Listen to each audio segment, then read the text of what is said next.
Oh my god, this thing is so ridiculous. Ah, no. Caesars. What the hell? Oh, horsey? We can go for... No, what's this?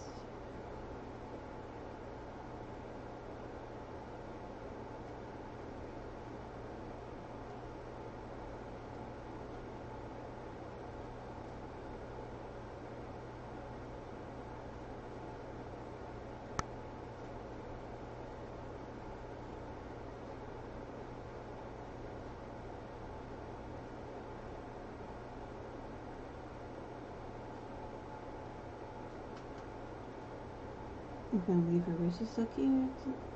Because she's adorable baby. He's my favorite baby. Because he's such a good baby. Chonk is best baby. Chonk is always best baby.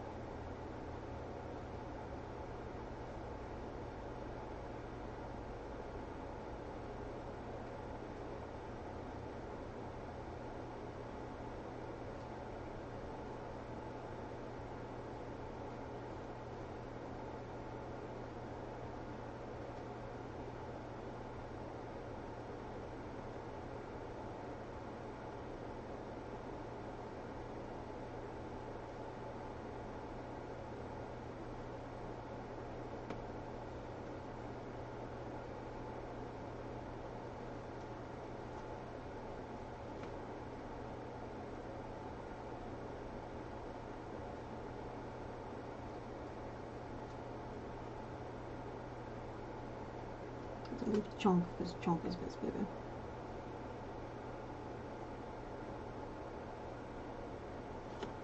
Hey, I am actually live on my Twitch account, so if it dies, I have a backup.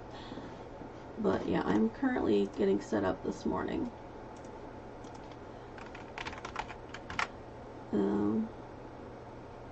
Hey Rebecca.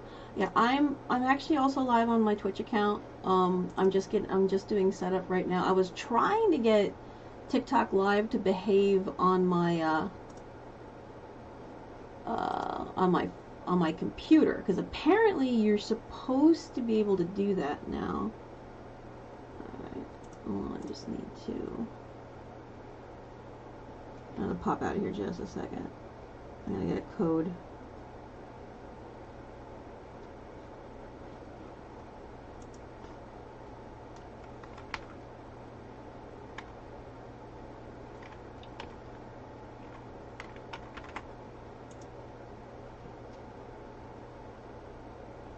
Okay, sorry about that. I tried. So this is So to go outside to the right, and like you... naughty. I'm being very naughty.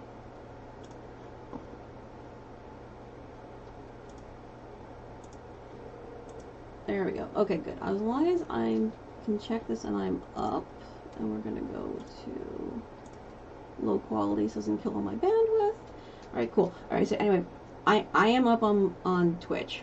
I'm currently working on more... I can't even see with that. I have to take the filter off. I am currently working on doing more bunny genetics. So you see we're up on... We're on Twitch here. And yeah, that's all the fun stuff.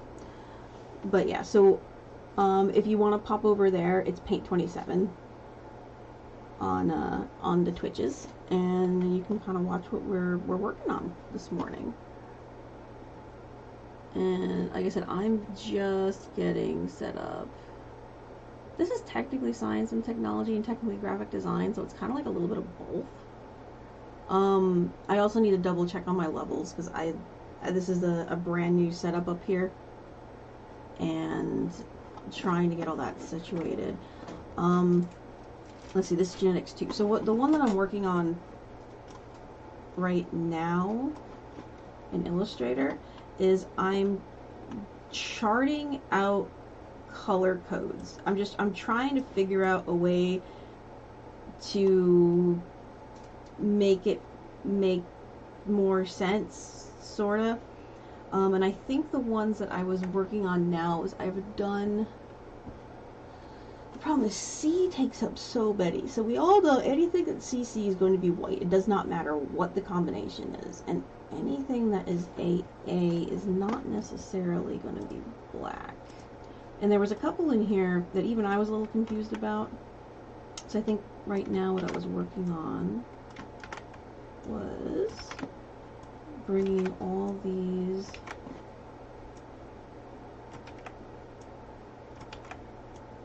and a torted harlequin would be a little bit different than a regular harlequin.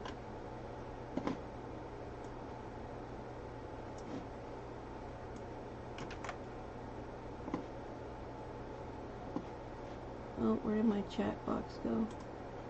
There we go. I fixed it. Hey, Shrimp! Shrimp! I'm streaming on Twitch. So if you want to see what I'm doing, you're going to have to go to Twitch. I tried really, really hard to get the Streamlabs OBS set up to behave with TikTok, and it just would not do it. And so I'm just going to go ahead and we'll do this, and I'm live over here. So what I'm doing the same thing I was doing last night before my phone died on me, and I'm Paint27, PAINT27. Here, we're just gonna do a thing crappily. There, I don't think this is anything important. But it's gonna make it easier for everybody else. Where's that gonna be? It's gonna have to be down.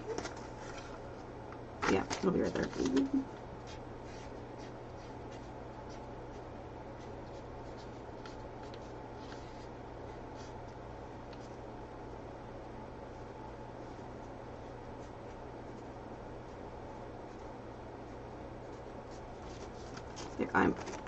Oh, it's backwards, of course. Hold on, wait. I'm dysgraphic. I can do this.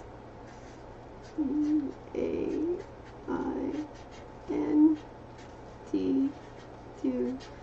Ha. There you go. Oh, it's wrong, but it's not wrong. Figure it out. This goes this way, and this. Wow, so I'm dysgraphic, but not for numbers. There, I fixed it. So that's the correct one, because of course it's backwards. Okay, cool. Well, if you stream on Twitch, let me know. In fact, I'm gonna go ahead and follow you like right now. But yeah, I'm over here. I've been doing this for a while. I actually have 2 Twitch accounts. One's my farm account, but I haven't really. That's Carl the Actual Cock, and Carl, because I wasn't available. Like, I just reset up my studio. And because I wasn't available to be like up here in the studio, my husband did not like me bringing chickens in the house. So we stopped doing the farm channel because I couldn't have Carl with me. But Carl used to like perch on. I used to have a chair set up next to my chair as a perch, and he used to just sit on that and like fall asleep during stream. It was adorable. But yeah, he would just come up and chill with us because he's a great rooster. But I may start doing those again. Hey, what's up? Hi, Kranitz. Okay, you don't stream. AA. Okay, I'm gonna go ahead and walk through these. Actually, let me see if I can not crash the computer. And I'll open the other file also. This is genetics 2, and I need to also open genetics 1. So what I worked through last night. We're gonna go by. When was last one modified? Most recent modification. Genetic color combo is this one. Okay. So I did the first series last night. Okay, cool. Great credits. That's awesome. And again, anyone else there on the Twitch? I'm gonna try to watch both. If this doesn't crash my computer, which it might, because I'm doing all the things. Look, Kranitz, I fixed the green screen. I can do this again. Alright, so what this breakdown is, now that we got the thing back up, we're going to start with real basic, everything is dominant. Alright, this might be a little confusing, but the way that I'm working this out is A is agouti. So this controls whether the rabbit's pattern is going to be banded on the hair,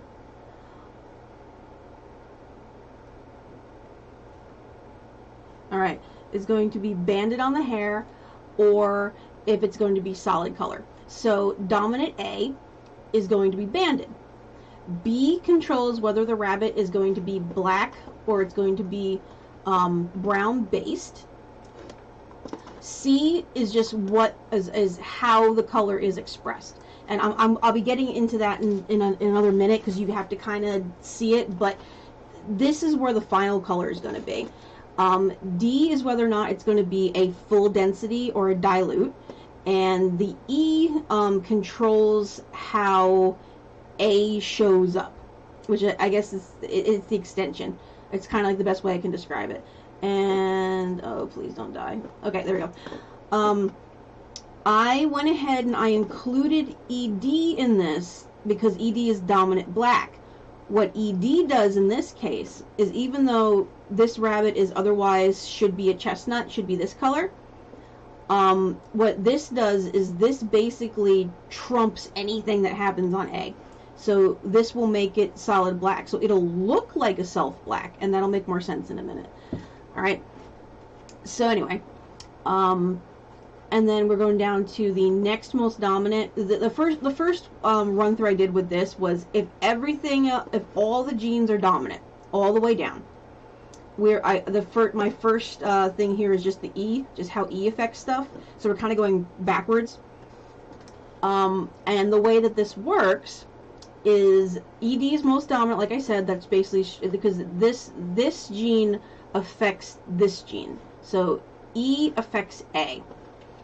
ES, which is the steal gene, what you'll end up with in this case is you have an agouti based rabbit that is a black base on the undercolor, that has no dilution, that is steal, which means that what steal does is steal will take that base color and it'll extend it all the way up to the tip, and then only the tip of that banding is going to have that that red expression. And again, this will kind of, please ask any questions if I'm going too fast or you're trying to figure out what's going on, because I'm more than happy to stop and try to explain it a little bit better. But on the steels, the most of the hairband, except for the little bit of the tip, is going to be whatever the color of B is, either black or brown, or black or chocolate. And then the tip is going to express whatever the filament, I'm not going to pronounce this right, the phenolmelanin. There's eumelanin and phenomelanin. So the eumelanin is the black-brown color, and the phenomelanin is like the yellow-red color. So it'll express I'm going to call it P and E. So it'll express P on top and E on the bottom. The next one down is just regular E. So this is the third most dominant on the E loci, on this particular one. So my buck is gray underneath his fur, but brown tips is extended. Possibly. He might be a blue steel, but he might also be a opal or something like that. I'd have to actually look at it, because you want to kind of go by the adult hair shaft, but it's possible. Or he might just be a chestnut, which is what we're discussing next. So chestnut, again, traditional, everything's dominant. It's an agouti base, black on the bottom, for this in this case, and what it'll express, it'll express what's at C. E doesn't affect A in this case. It just lets it express normally. EJ is the harlequins. So in this case, an EJ shows up the best on the agouti base. It doesn't mean that you cannot have an AT or a what was it, or a torted harlequin. They can exist, and there was actually this whole article that someone wrote up that I have linked on my website that I'm still kind of parsing through. But the reason they don't recommend breeding torted self harlequins is because they don't usually have a full face split. Although she had been doing a bunch of experimentation, she says that's not necessarily true either. So anyway, so it's one of those things where you got to kind of play with it, and I'm still looking into it further. But conventional wisdom is that you don't breed self Harlequin.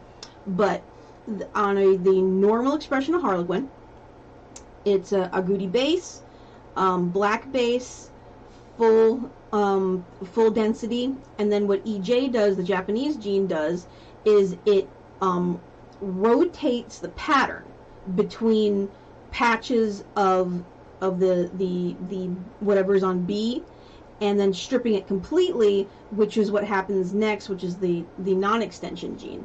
So non-extension is actually how you get red rabbits. So New Zealand Reds are actually effectively chestnut, but they've had all the black or brown stripped out of their coat for the most part. Sometimes you get a little bit of smut, but for the most part, the only thing that's expressing now, because this is fully extended, the red part of the band all the way to the tip, is this red color. So as you see, C is kind of your final expression for all of these. So these all affect those, and then this is just regular C. So dominant C is just regular color. It's going to show up as it's going to show up on the rabbit. And then I went over and I did this with the dilute. And so this is going to be a blue. Now I'm not 100% of this is accurate. I want to go back and double check it.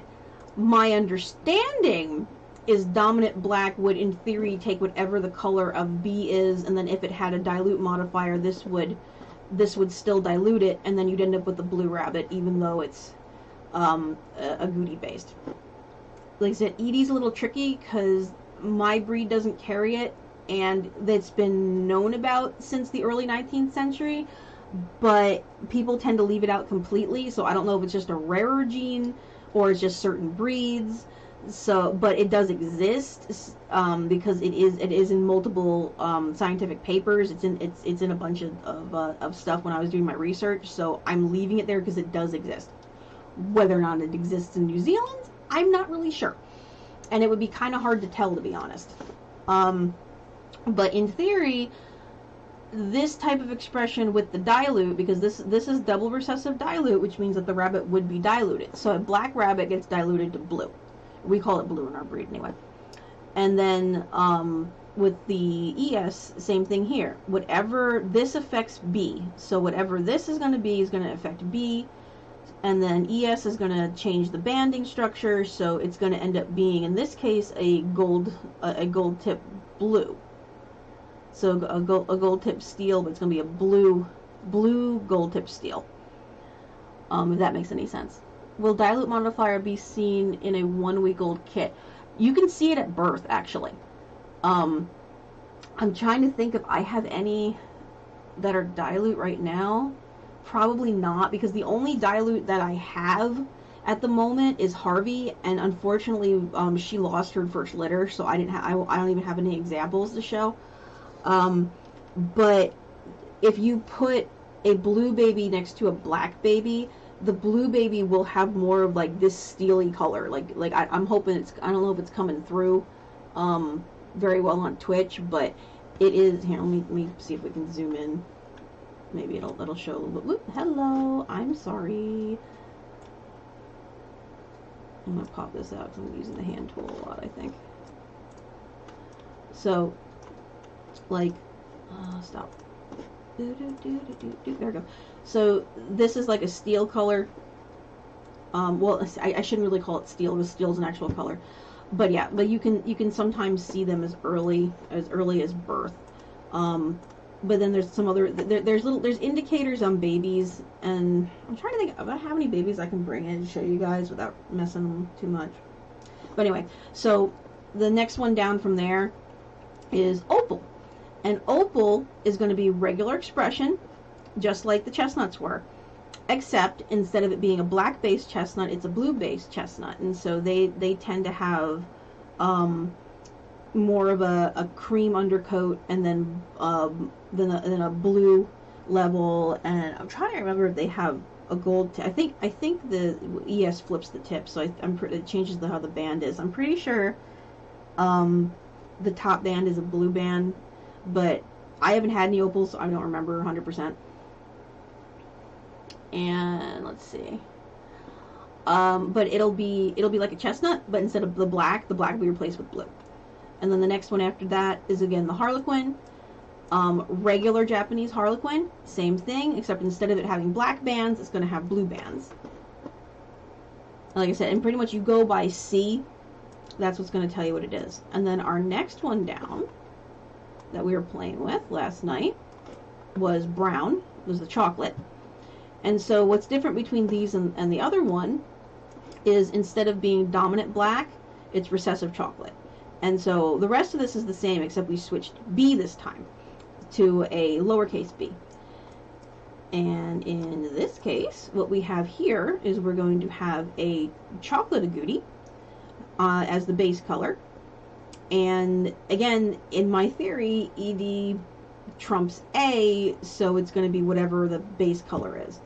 And I was playing with these charts, and I'm like, I'm wondering if you could do this mathematically that says if this color plus this color equals the other color, and there's this many of this color showing up, then that's the color it's going to end up being. But most likely not. This is probably more complicated than it needs to be, but I like kind of hashing things out like this. I think it's interesting. So just kind of learning individually what each gene does, and then I'm probably going to go take this chart and put the color the rabbit is in the front. So I'll probably be doing something like yay. Okay, we'll probably be doing something like this. And what we're going to do is we're going to go ahead because rabbits are shown rabbits are shown on phenotype and not genotype, which means Cocolate, which means that rabbits are distinguished by what they look like they are, not what they are genetically. So,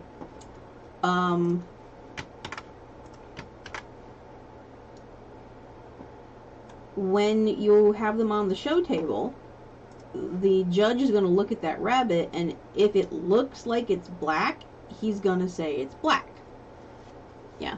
I got a lot of black bun babies off of white mom and chocolate dad. Okay, so what you have, your dad, and if you have the black babies, and I'm gonna go into this deeper because, like I said, right now we're just doing straight across, the whatever it is. The assumption in this right now is without the codominance and without any of the modifiers.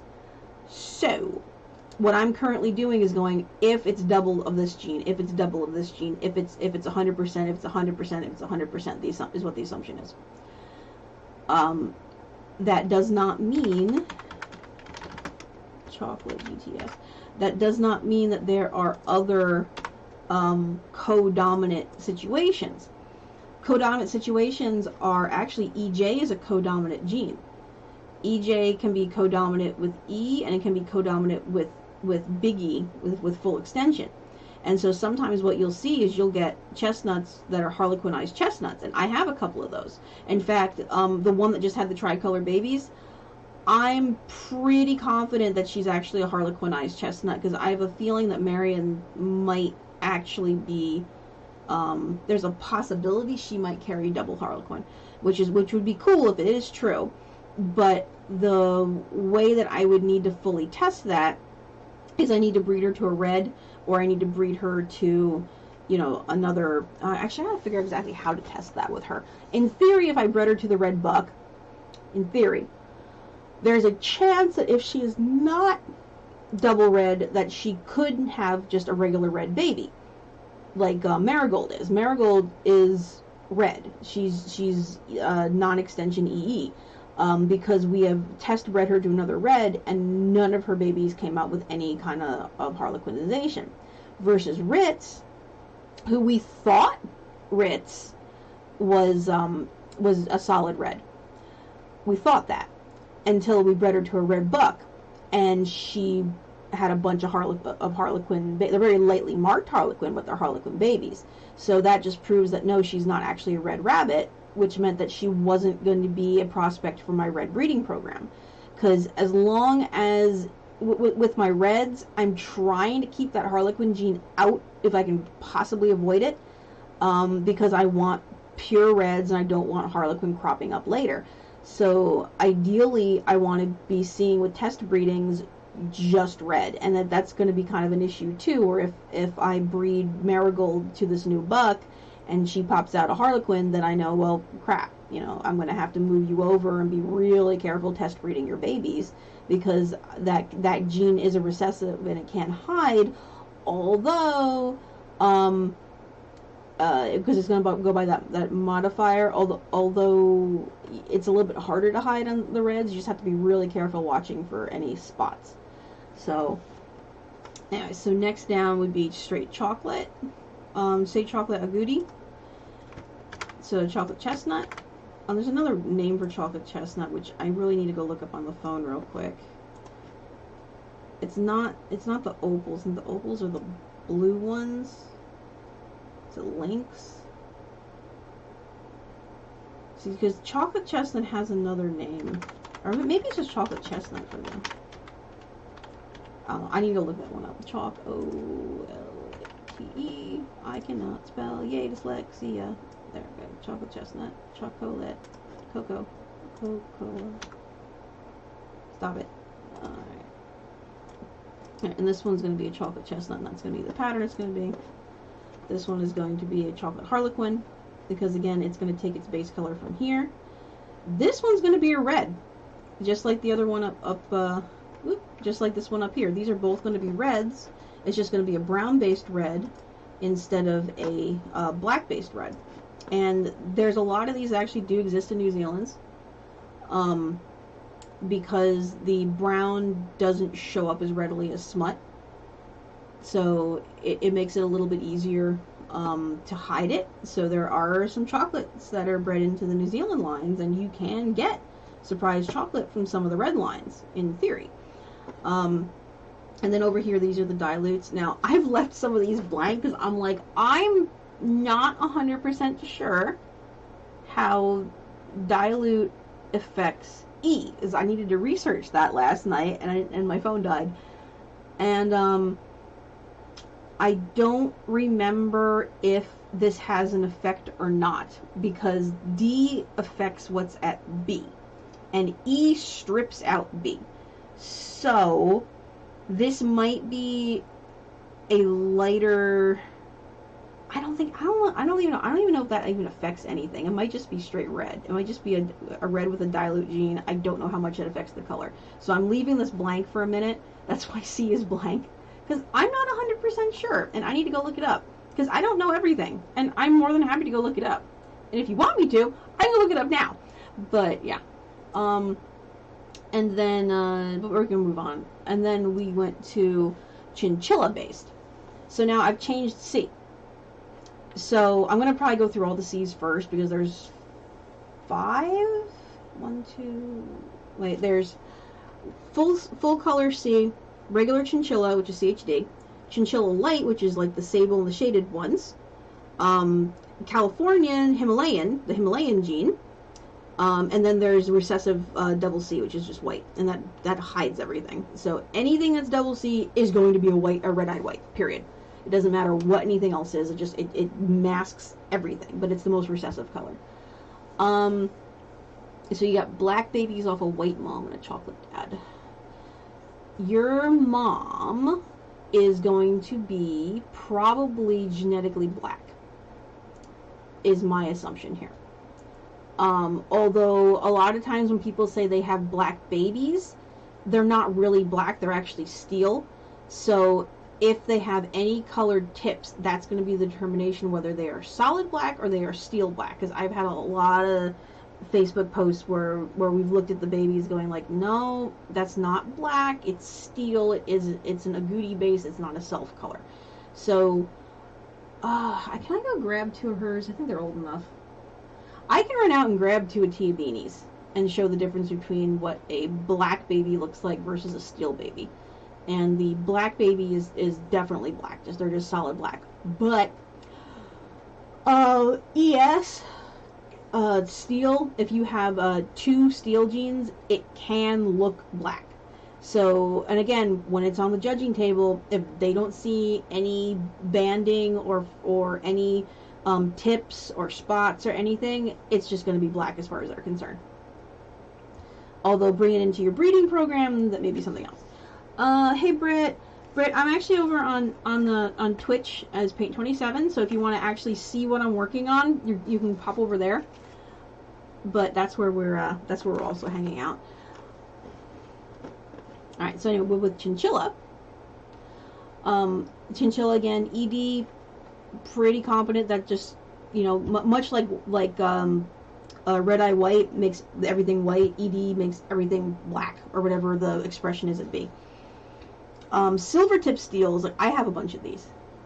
Yes, I've been dual streaming. I was trying to do it with both OBS on Stream Elements and on OBS Streamlabs, but OBS Streamlabs was not letting me log into TikTok on the computer. But I had the whole thing set up where I was just gonna do the thing. Yeah. Steel is probable that when we goes look pure, but yeah, they do. It's usually, sometimes it doesn't show up for at least 10 days. Well, Kranich, you can go yell at friggin' OBS, Streamlabs and TikTok because they just refused to connect my account. Like, it connected it online, and it said it was connecting it, and then it just wouldn't connect it on the actual application, and I did the updates, and I'm just like, whatever, I'm not gonna fight with it any longer, I want to stream. So that's why I'm on the phone, I'm over here, and it's probably gonna kill my battery, but oh well. We're just gonna, it's gonna be a thing. But actually, I want to move chat down here so it's closer to the camera so I can look at you people when I'm talking to y'all.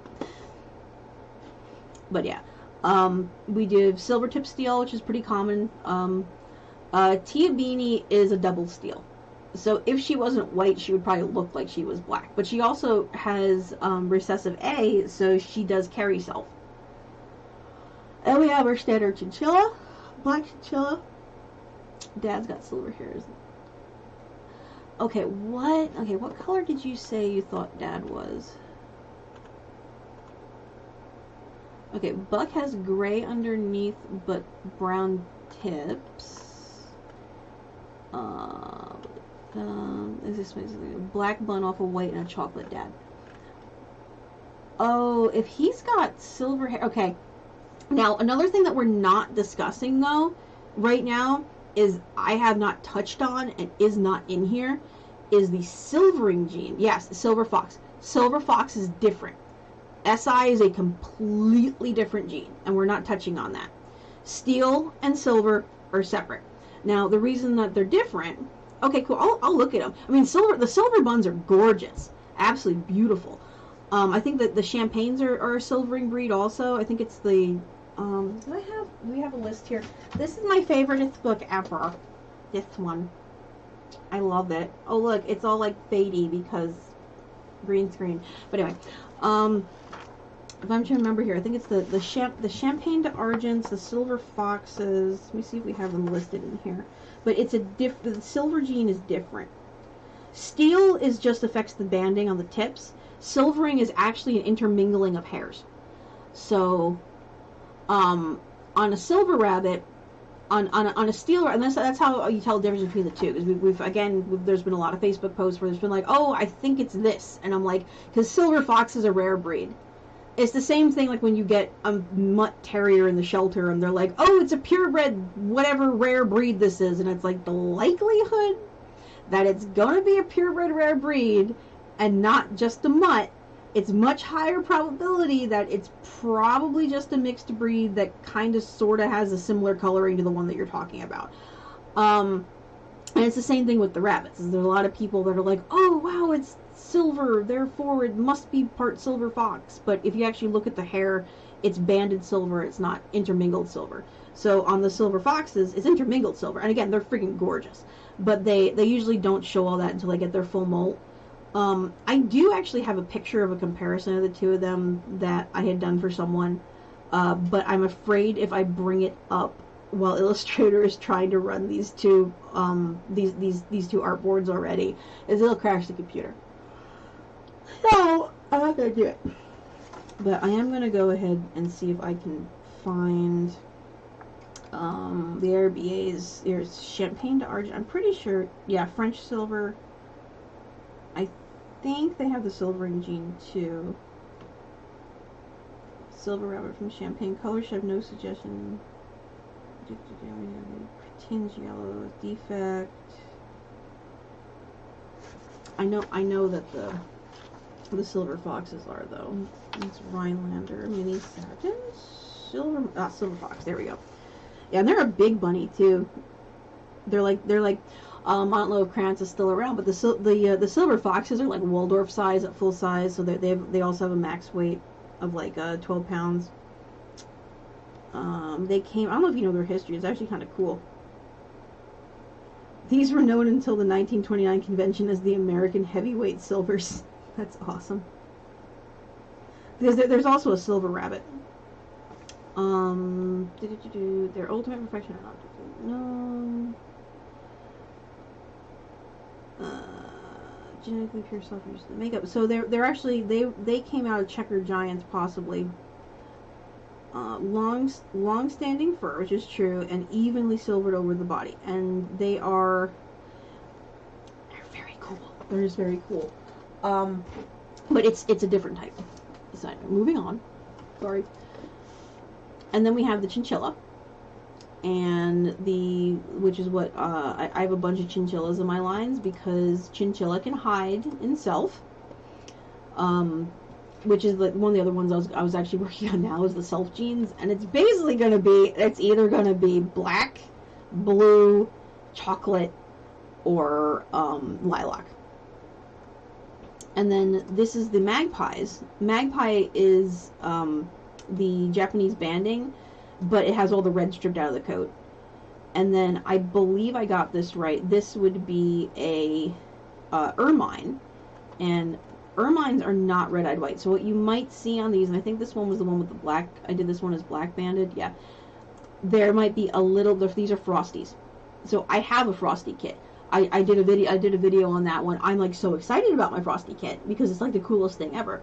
But and I think I really shouldn't say he. It might be a she. I think that one is a red-based frosty. And I think that it has just a hint of very light red. But Domino and I were discussing this, and what we think is that it's like a ton of recessives. And so because that's so white. Normally frosties are going to have a little more color. So like on this expression, the assumption is it's going to have more black tips. And sometimes they don't come out right away. Sometimes they take a while. Like, it'll have to molt. Like, I'm going to have to hold that baby till it's at least 6 months old if I want to see what it's going to end up being. But this was my understanding. E strips out all of what's at B, and then this strips out whatever's on here. So it'll have regular brown eyes, but it might have just a hint of coloring at the tips, which is basically like smut. And I'm again pretty confident I got that right over here too. And except this would be like a blue-based ermine, so it might have just like a hint of blue tips in the fur, or just some like little bit of blue shading.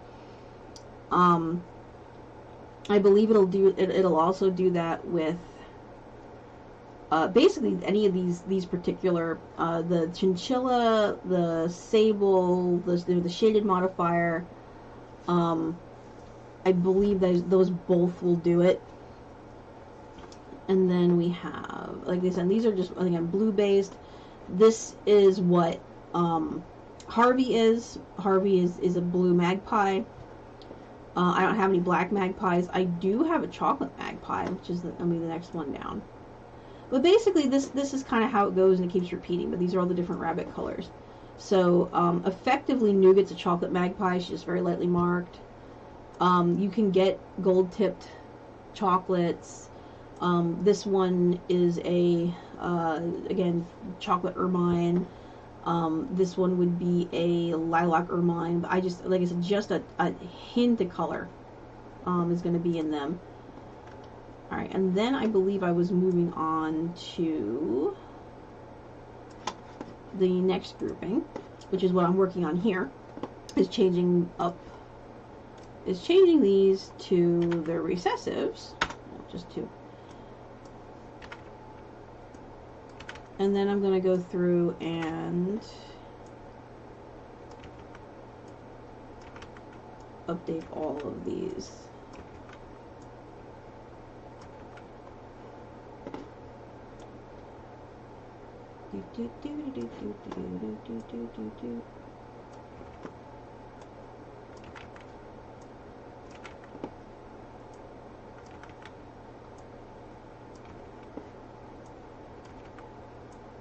So basically, every single one of these is going to be a self-based rabbit.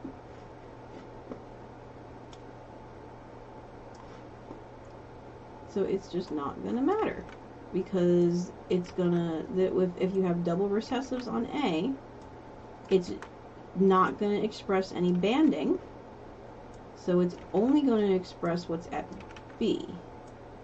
And there's some modifiers, like I said, like tort and stuff, that might show up a little bit different. Like, I'm actually kind of wondering what a torted chinchilla would look like, or if a torted chinchilla is going to again just be that ermine.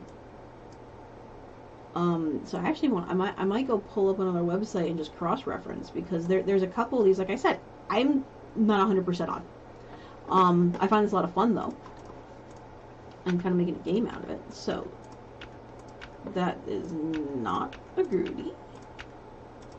So it's not, we're not going to have any of these.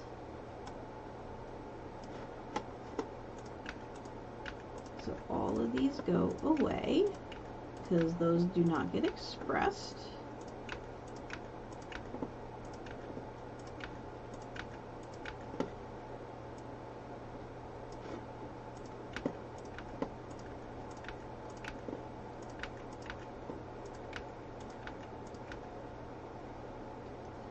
Oh, Alexander Davenport's on? Or did he pop in? Oh, he's here! Hello! I haven't seen you in like forever. Where have you been? I'm working on a little bit of graphic design, but mostly we're doing rabbit color genetics, because I have a TikTok channel and I do bunnies a lot. In fact, if you guys would like to see, yes, I know it's granite.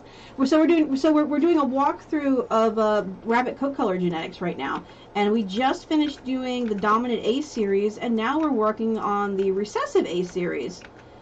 And eventually, I'm going to get into some of the other C series. But right now, we're backing this up. Yes, they're bunnies. Look, here. I know it's kind of small. We're gonna zoom in. Here, see, they're bunnies. That's not even a good one. Let's go look at someone that's got a little more color to it. There we go. They're bunnies. Yes, my studio is back, so I have my green screen set up again, which is awesome. Rocks. You guys want me to go grab a rabbit? I'll go grab a rabbit. I am also live on TikTok. Oh my god, Brandon. It is not the end of the world. But yeah. Actually, I might just go ahead and end the TikTok stream, because there's not a lot of people on here, and it's gonna kill my phone. Oh, wait, did someone just come in? No? Okay. And yes, if you want, I'll go grab a bunny if you guys want me to grab a bunny. So hold on a second. We're gonna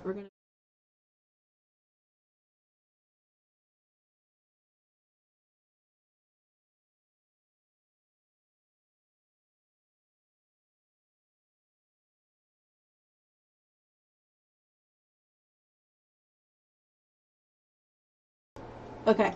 I'm gonna go run and grab bunnies. Yes, save. I'm gonna go grab bunny rabbits. I will be right back. Oh yeah, that Carl's there. That is that was Sylvanas. I think I have her last baby. I actually got the skulls back. I put the things back. I'll be right back. I'm gonna grab a bunny.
much blow coat everywhere. Okay. Here you go. Here you go. Careful. Woo! Over here. Stay. We're doing Sir Chunks a lot, of course. No! That was bad. Here. What have you just done?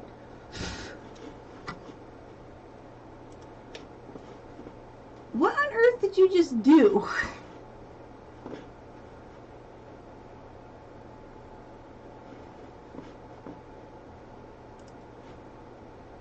Did you just Alt F4 out of everything? Oopsie.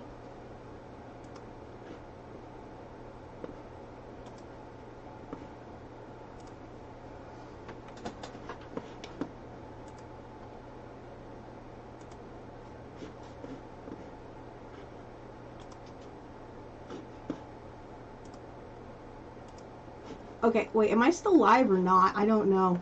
He just like Alt F4'd out of like everything. Oh my goodness. I'm sorry guys, where are you? There you are, yes. Yeah, rabbit typing noises, rabbit hacking noises, you need your nails clipped noises. Oh my goodness, Chonk. Okay, we have Chonk here. You probably just lost me like a whole bunch of work. Oh, there it is. What on earth did you push? I don't even know what you did. You just like came in here like...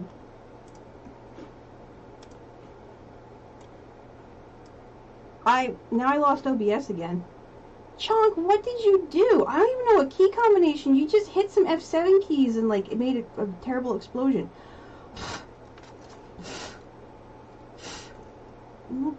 Blow coat everywhere, Bubby. He's such a good boy, but he's definitely easy. He's definitely a big cuddler. Yeah, I know. I don't know what he did, but he just like... Okay, there's OBS. Okay, I have to fix it now because I don't know what he did.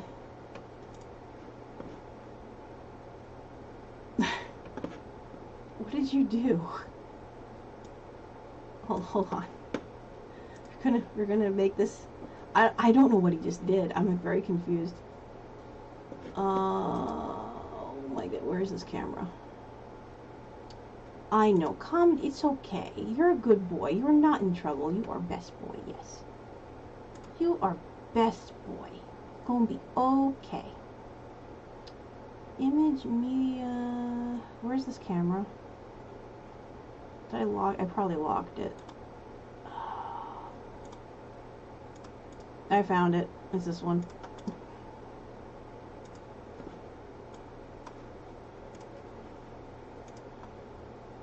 Blech. Like messed up all the things. Okay, we're gonna do that, and then we need to do the color correction again. Make this like more proper. And then we have to hue shift it just hair. Okay, that's a little better, but now the spill's messed up. I think we're just gonna leave it. Well, I'm just gonna leave it like this. This is Chonk. Chonk, I think, was a little bit lonely this morning. I think he needed cuddles. I think Chonk wanted some cuddles, so Chonk is a cuddler like his dad is. He likes cuddles. You're such a good boy. Yes, he's Sir Chonk. He's the chonkiest of chonks. You're also blowing coat absolutely everywhere. You're a big mess. You're going to need to be brushed.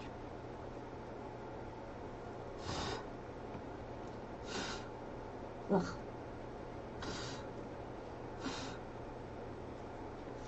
You think you're an Angora? Look at this. And get yourself all worked up, and then we have just bunny fur everywhere. He's a little bit of a drama queen. He's a good boy, though. Hi. Hello. Yes, I know. You the boops. We like the boops. You the best booper? I'll let you loose in here. You gotta promise not to chew anything. We're not doing the keyword again. Keyword's going up. Careful, we're gonna...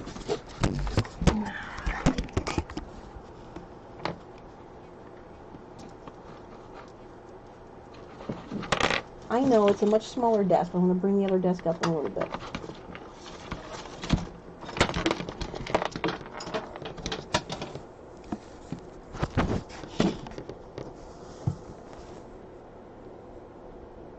Hello.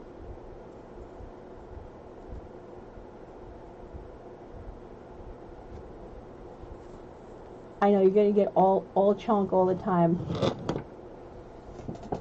What are you doing? Come here. Come on, back it up. Come on, bunny butt. Here, I'm going to... Oh.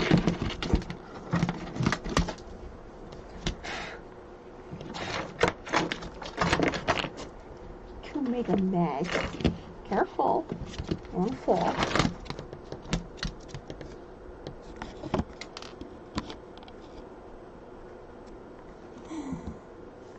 He's a good boy, though.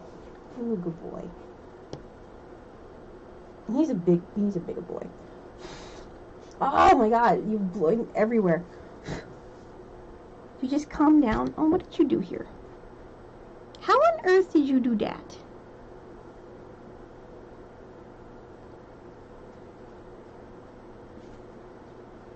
How's your feet set? Hmm?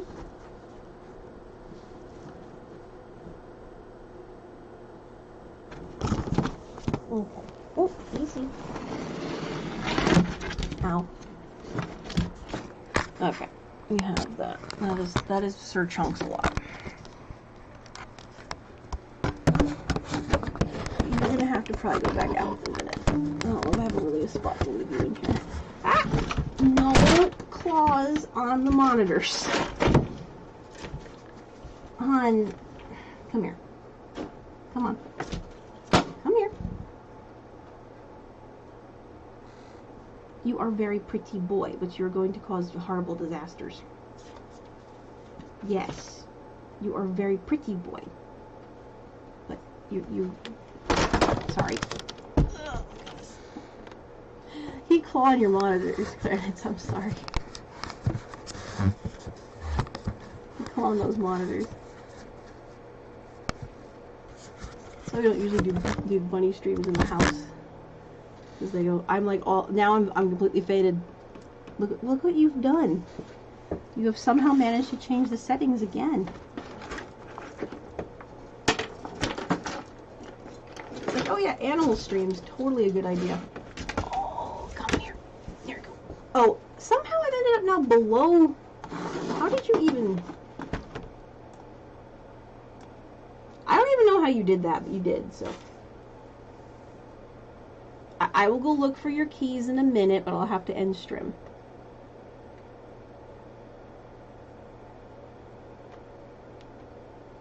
Chonk would like to be held. You want to go down to the floor? You gotta promise you're not gonna chew any wires. You gotta promise me you're gonna be good. I should have probably brought T-Pain in. Black fur would have hidden, wouldn't have been so visible in the room. We're gonna have to vacuum now. Do vacuum.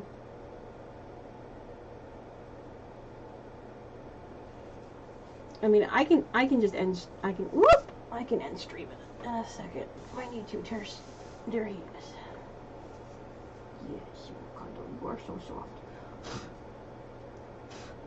Ugh.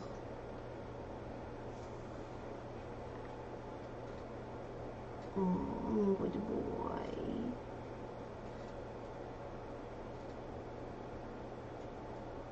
Good boy.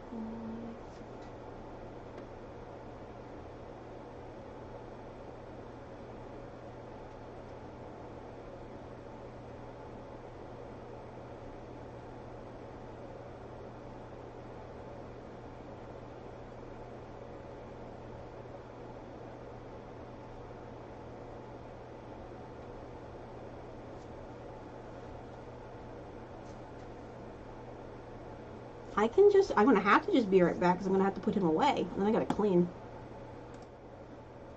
Okay, I'm gonna go put Chonk back away. And that's probably gonna be all for the bunnies for right now.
Chonk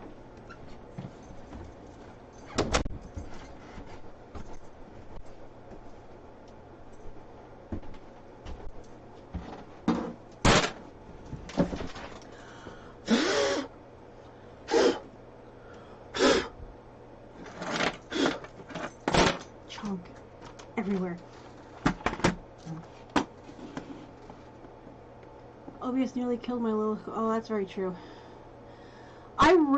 I wish we could do a bunny stream. I really do. Oh, what was it? We were doing creative. Now I gotta fix all this. See, there's like bunny hair everywhere.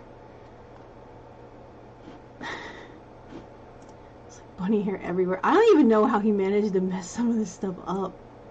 I'm like looking at this now going, how on earth? We're gonna leave this up here, I think. I'm not even sure how he managed to knock so many things on the wrong spot. Over here. Oop. I'm in a corner now. Okay, anyway, where is this loggy needs to go? Oh, not quite that deep.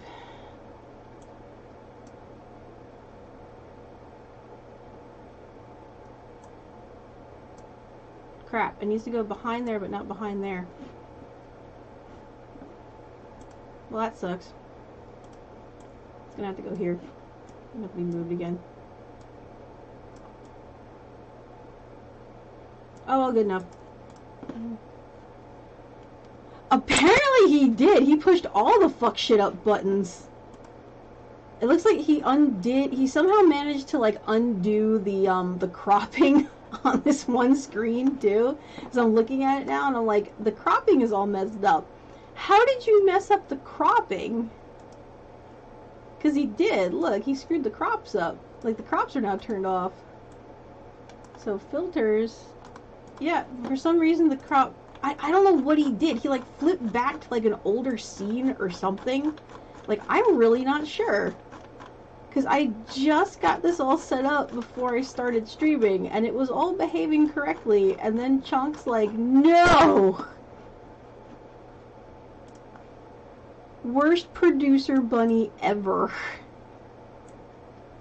Put that here now. I really don't even know. And I'm looking at this, I don't, like, all the color stuff is, like, totally effed. How on earth? I gotta figure out where this needs to go again. I had this all... Ah! You see, now I broke the camera. I had everything so nice, and now it is not. You go behind here. You go behind here. And then you go here-ish? Yeah. Okay. Now my head's cut off. No, not that much. No.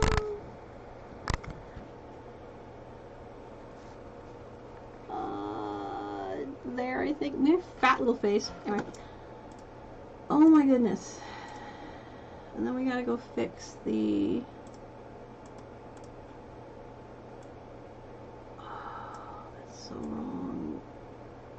I probably am actually that chapped, though. Is Cranit still around? Oh, he knocked over the chapstick. Oh, yeah, that's totally... Wait. Where do you think they were? Where do you... These? For these? These? In the truck? Attached to the truck keys? Like I told you they were going to be? Mm-hmm. Oh, dear God. Okay, he hit the hue shift? Yeah, I told you it was all going to be fine. He was panicking yesterday, all like crazy. Try to match this orange. It's like a... You know, it's almost the color of the chair, but it's completely wrong, so... Okay, that one works okay. Is this one screwed up? Is it this... What do you... God damn it, Chonk! What did you do?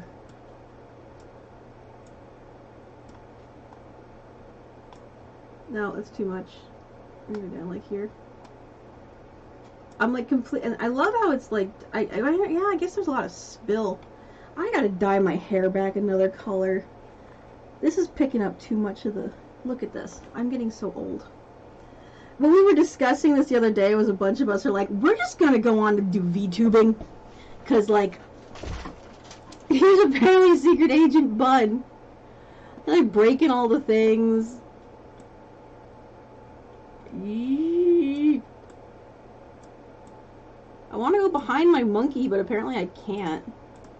I can probably go behind this, though. Where's that one? Secret Asian Bun. Secret Asian Bun. Yeah, okay, that works better. I don't know. I'm all... I want my monkey in the front, but I think I put my monkey inside of Stream Elements. But anyway, back to how old I'm getting. Look at this. It's like all white. I'm just gonna go straight to VTubing. I'm just gonna pick a cute little avatar, and it's just gonna be here. You saw. Look at this. This is great. I need to recolor my hair anyway. We're about half colored at this point. This was the last time I colored it. This is my natural color. It's like mousy brown. I know, Alex. We're all getting old. It's okay. We're scarier this way. It's like, respect your old people. That's not the color that I am. That's not my color. It's a different... No, that's not it either. Hue shift, more red. Oh, see, that's closer to my natural color. But then my face is really red because, fuck, I'm Irish.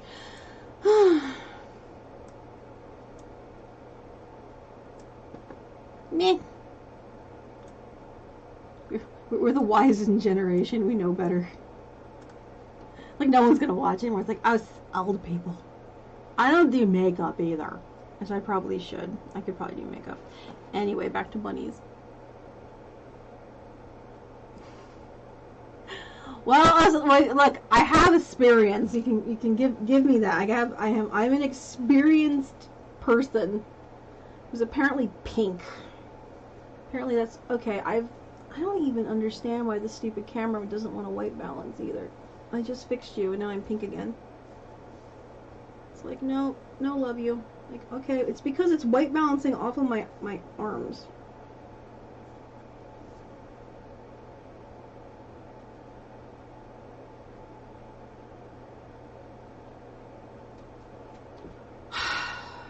Yay, farm life.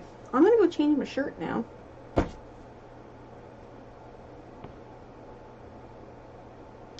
Huh. I'm gonna have to check him later. That's interesting. He seemed like he was doing okay, but now I'm gonna double check, make sure he's still doing okay. Hold on. We have to change clothes. God damn it.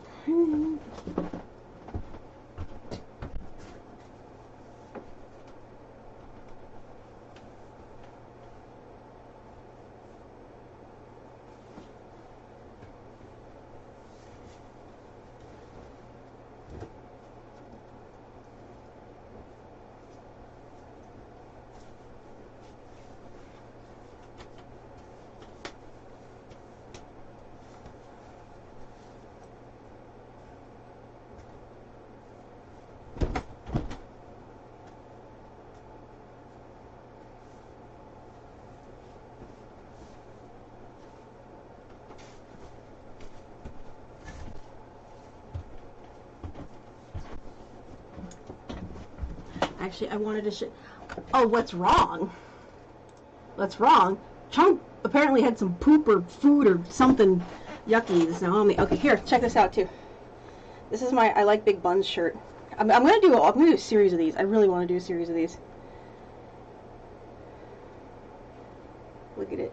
This one's shiny. This one would be expensive though. This would be expensive because this has the hollow. The hollow is so cool, but the hollow also costs a lot. So this is probably a $35 shirt. I want to do a regular screen printing run of these, and I think they'd work out to about $20 a shirt or so. But they're cool. It's cool stuff. Yeah.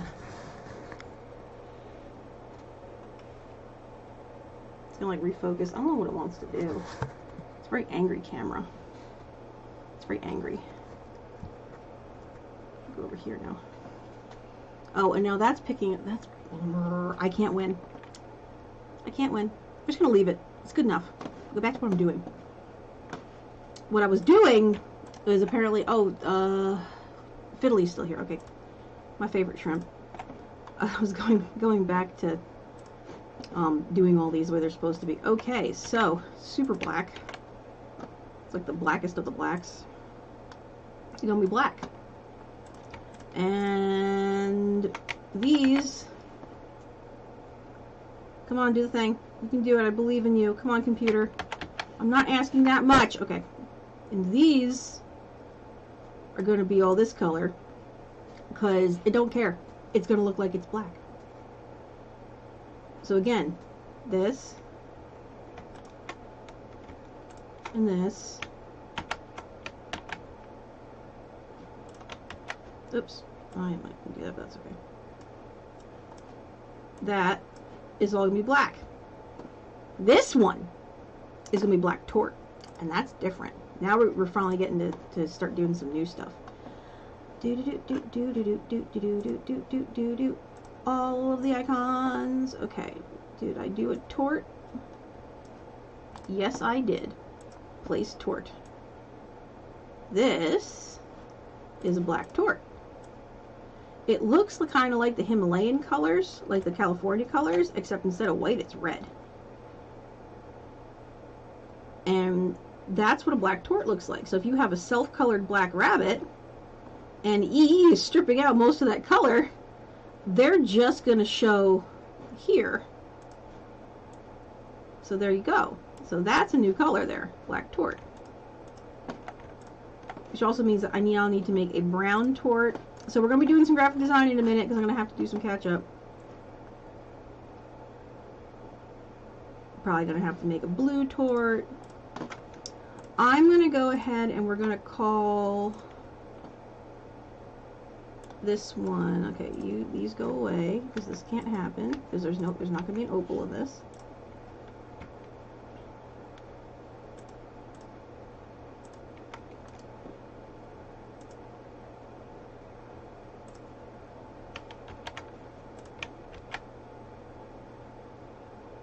thanks for the follow. Look, things. It does the things. Yay! Alright. I was doing a lot more of these genetic streams, and then, you know, things didn't happen, so, I really should probably go over to under science and technology in this, to be honest, because this is really more of a sciencey thing, although I don't know anymore. We're going to go to this, and we're going to change it up from just chatting, because I would like more people to come visit. I like having people, they're fun. I love people. People are awesome. We're going to go to science and technology, because we're doing bunny genetics. Technically, we're doing...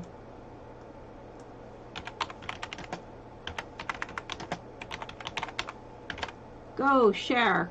Tell more people to come in. Channel. There we go. This is we're gonna go over here. Come here. You go over here, and this is gonna look like a self blue because that's what the self does. And now, well, first off, we're gonna go ahead and save this one, and then close it to free up some memory, because that's probably the best thing to do right now. Is free memory up. Gonna free up the RAM, make it happy.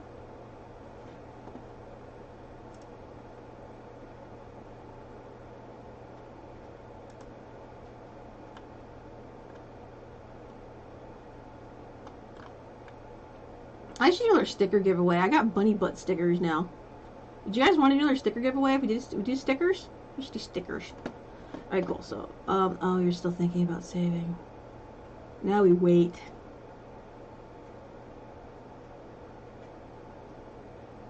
And we wait a long time.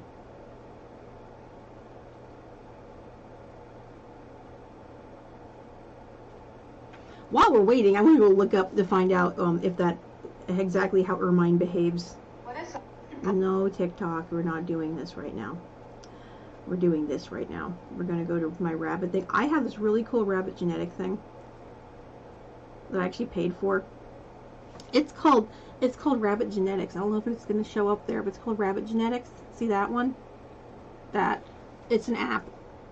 And it's not 110% accurate, but it's good to kind of get a feel off of. So, I'm looking for...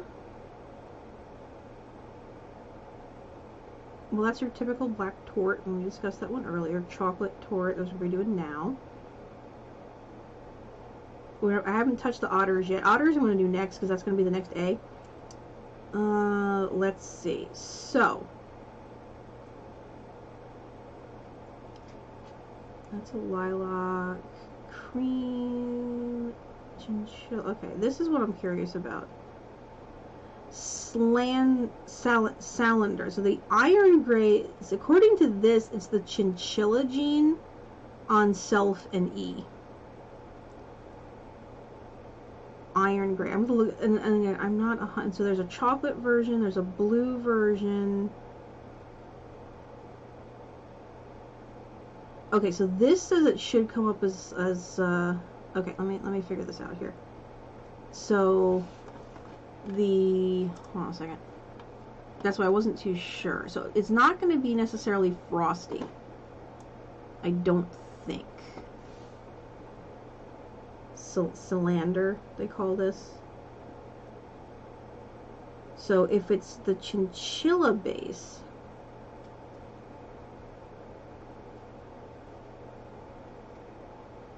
well, that's with self though, so that's different. I need to see what it's going to be, if it's going to be the agouti. No, it isn't ermine. Okay, so the ermine is going to be frosted pearl. So that, I think I got this correct. Okay, so with the chinchilla, it'll be ermine. So it's going to be that like white or frosty. Okay, that's cool. I did this right then. Yeah, and then there's, okay, so that's cool. That's cool.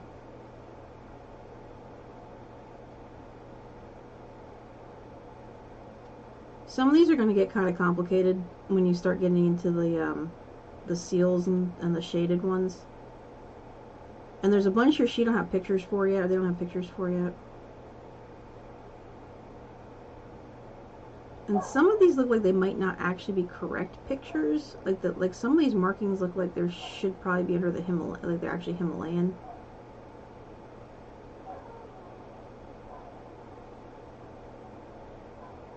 Okay. So yeah, but that is our mine. Are we done saving? Did we save? I'm gonna close you out now. Okay, cool. And and now we need to make the other torts. So I need to open the other groups. So we're gonna open the rabbit thing so I can make more. Let's see here. Who's here? Someone is here?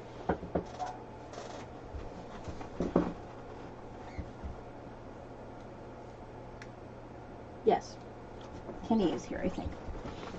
He's at the barn. There's people at the barns. Okay. And last one I did was the ermine. So now we're gonna go and we're gonna make a torted group. Let's see. And it's not doing a frosty. That's a path.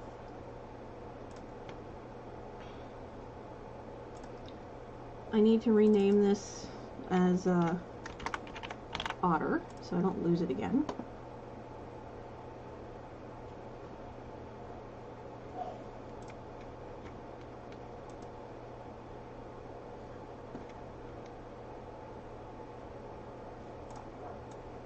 Can we just delete everything on this? There we go. Make that a little bit cleaner.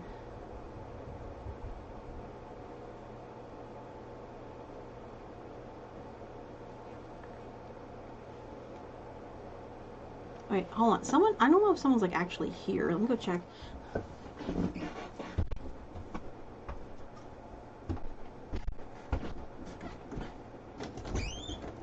Is someone actually here?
No one actually here. Just Bernie being Bernie.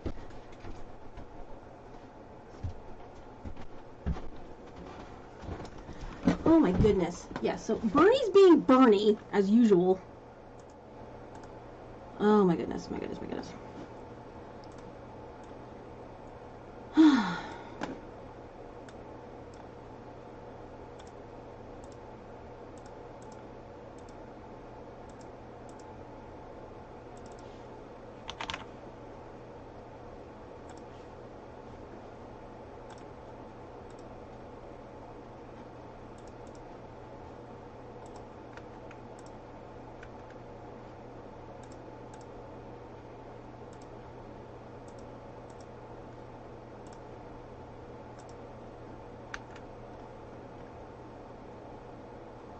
Tips made by Himikal.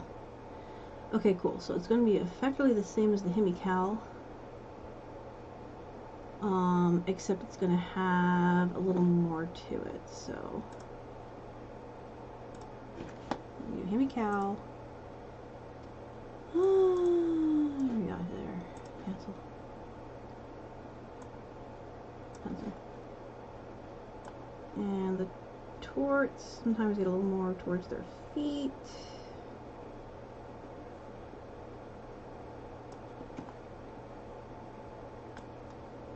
And they may get a little more shading up on their face.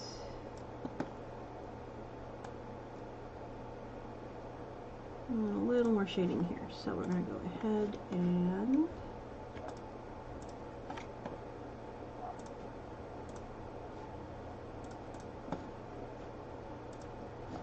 do this. That might be a little bright.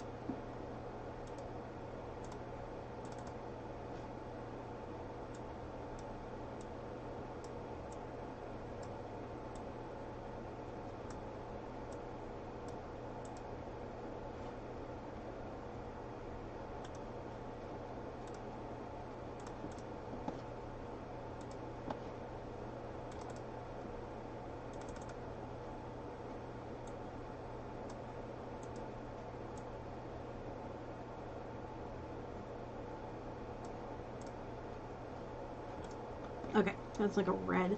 There's also like palomino rabbits and stuff, so. Alright, so there's the bun. So this is a... That would be your typical black tort. And then we're going to do a blue tort.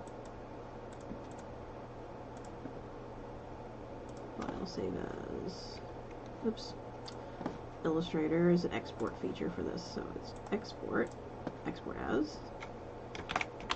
Blue tort, use artboard, export, okay, I'm gonna do file again, export as. I have to do these in both PNGs and JPEGs because if I ever have to add it to my other database, it won't accept PNG files. It'll only accept JPEG files. Okay.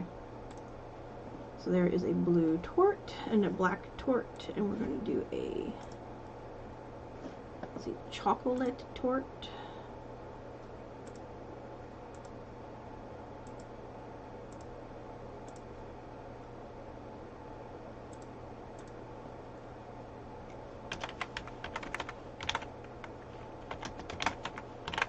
Chocolate tort.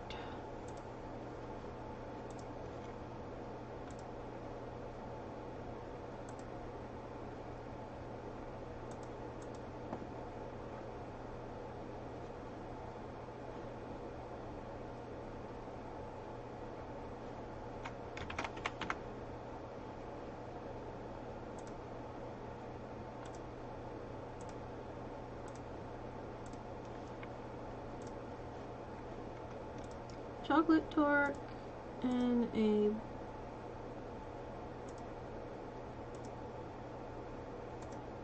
lilac tort.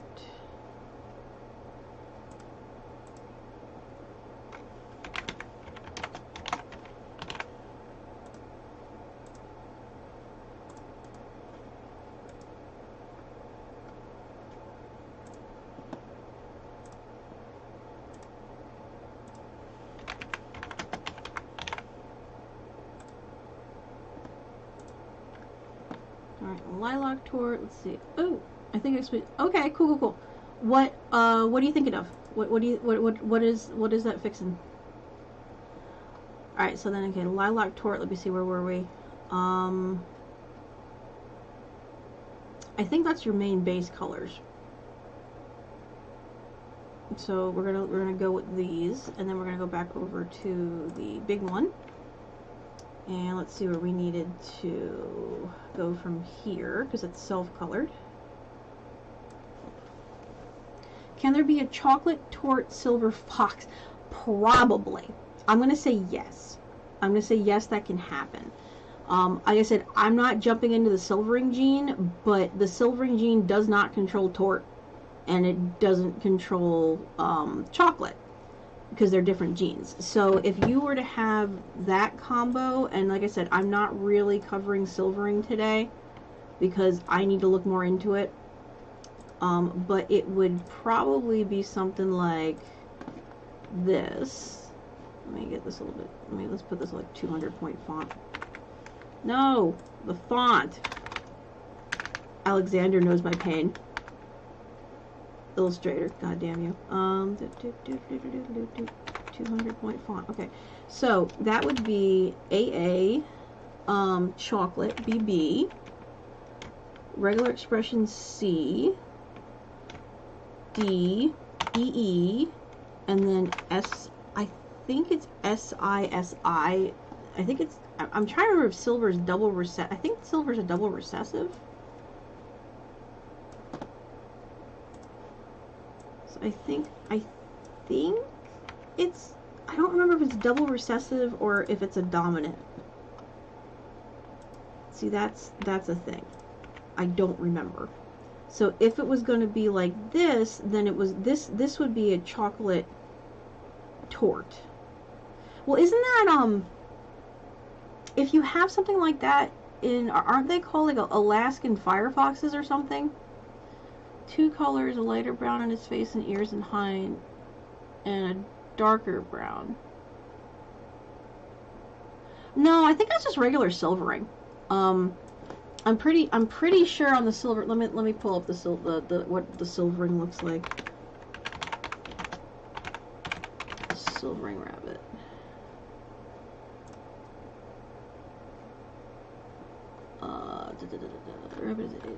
I can't see the pictures. I want to see the pictures. Show me the pictures. Okay, well, couldn't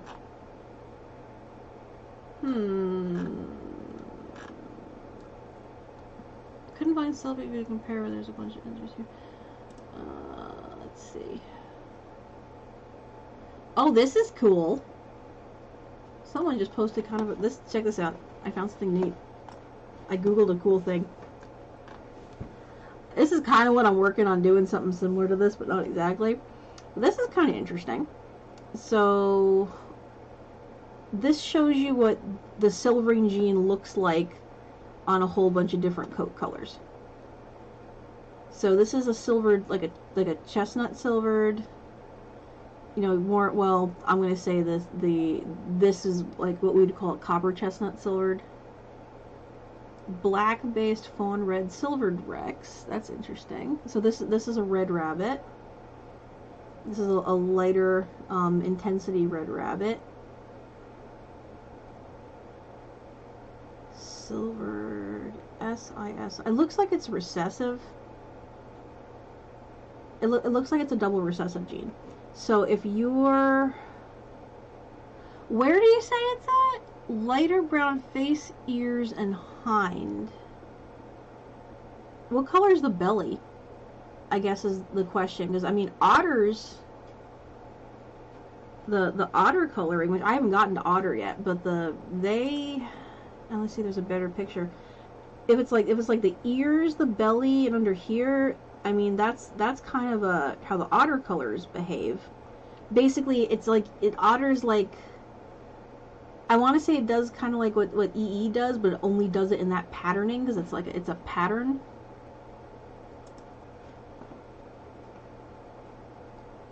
He's killing me. I'm sorry. You don't have to do that if you don't want to. But like I said, I haven't even jumped into silvering yet. This is a whole other thing. Here's a silvered red too. But see, silvering is different than steel.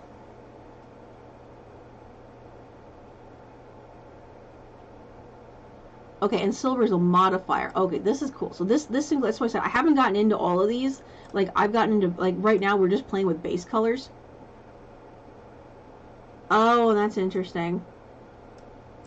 And the European base color codes are of course different than the American ones. So we're just doing the American coding right now.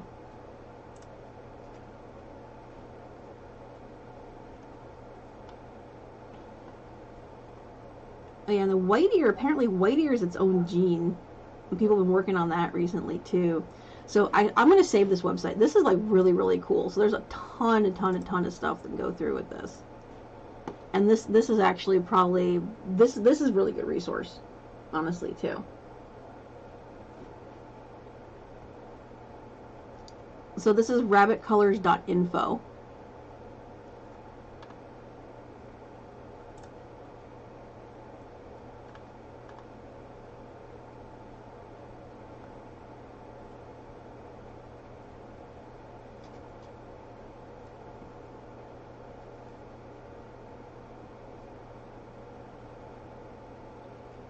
That's not really a Charlie. Some of these, like, I don't know if it's just it's different countries have different classifications, but bread rabbit. There's actually a bread rabbit. Oh, here's a good example with of a goody banding. This is actually an excellent example of a goody banding. And this also includes wideband. Like the reds are supposed to have wideband. Oh, that's, yes. We're gonna go post this to a Facebook group. This is extremely helpful.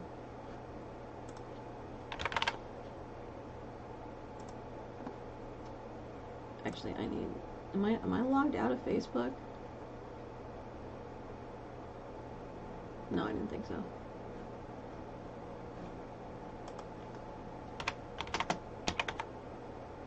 New Zealand red rabbits.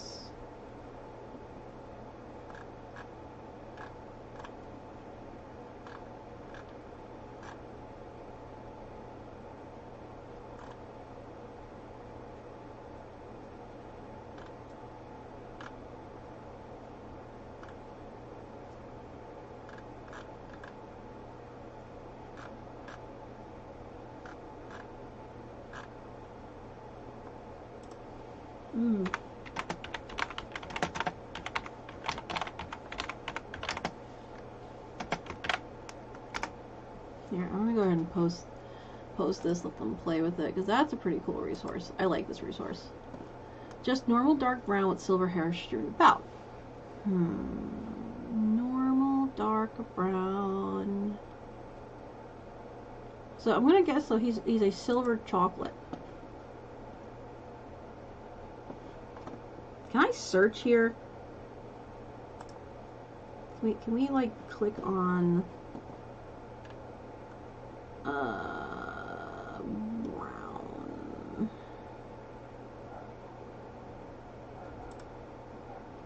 It also could be he's molting, because their fur color will change when they're molting. Like we had Mole was like that. When we got him, he was like horribly sunburned, and he was going through a molt. So when the hair dyes, it can do that.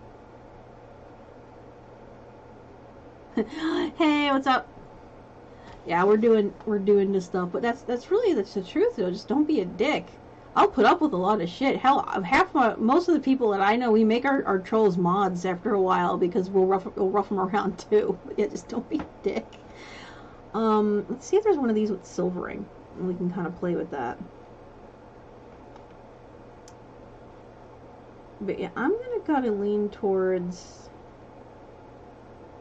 I was really kind of hoping that they would have. Oh, that's nice. European symbol, international symbol.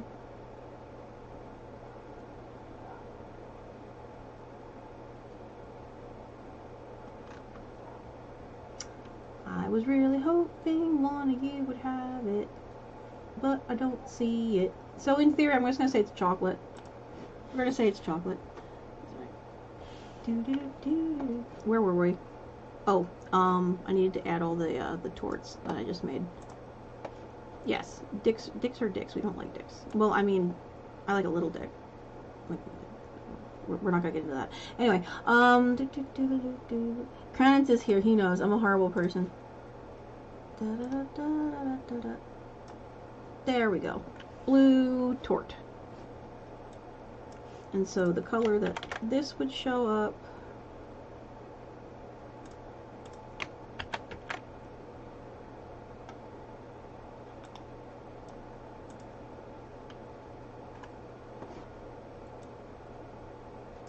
Technically, even if it is a self-Harlequin, it'll still look Harlequin according to what I was reading.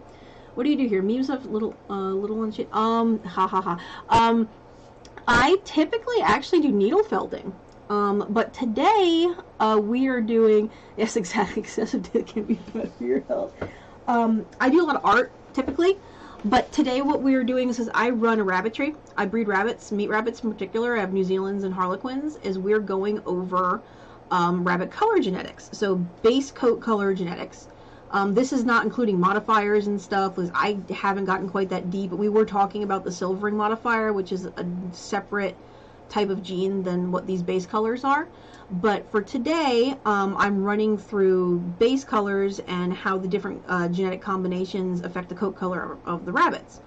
I breed, I do have show lines, so I do breed for show, but I also have dipped into crossing colors in my breed. There are some breeders that will never do that because they have their own theories on it. I'm breeding primarily for type over color, so I'm trying to cross the best quality rabbits to get the best type, and then I'm going to work on, you know, the colors a bit more. But the ones that I can show, of course, are only the ones that are color standard. I also do other stuff. I manage a print shop. I actually just made this. This is I Like Big Buns. These are available if someone wants them. This one's a little more expensive because it does have the hollow foil on it, and the hollow foil does cost a bit more to do. But if I can get some pre-orders going, I'm probably going to do a screen print run, so the shirts would be considerably cheaper if I just run them in bulk on screen print. And otherwise, I do all kinds of neat stuff. I haven't brought my felted stuff up yet. I just moved back into my office, so I got a lot of stuff that's going on right now. But today, what we're doing is we're doing a little bit of graphic design work and working into figuring out the genetic coding of rabbits. Okay, and this is going to be brown. So right now we've worked down from the dominant into the recessive gene for the agouti banding, and the recessive gene means there's no bands.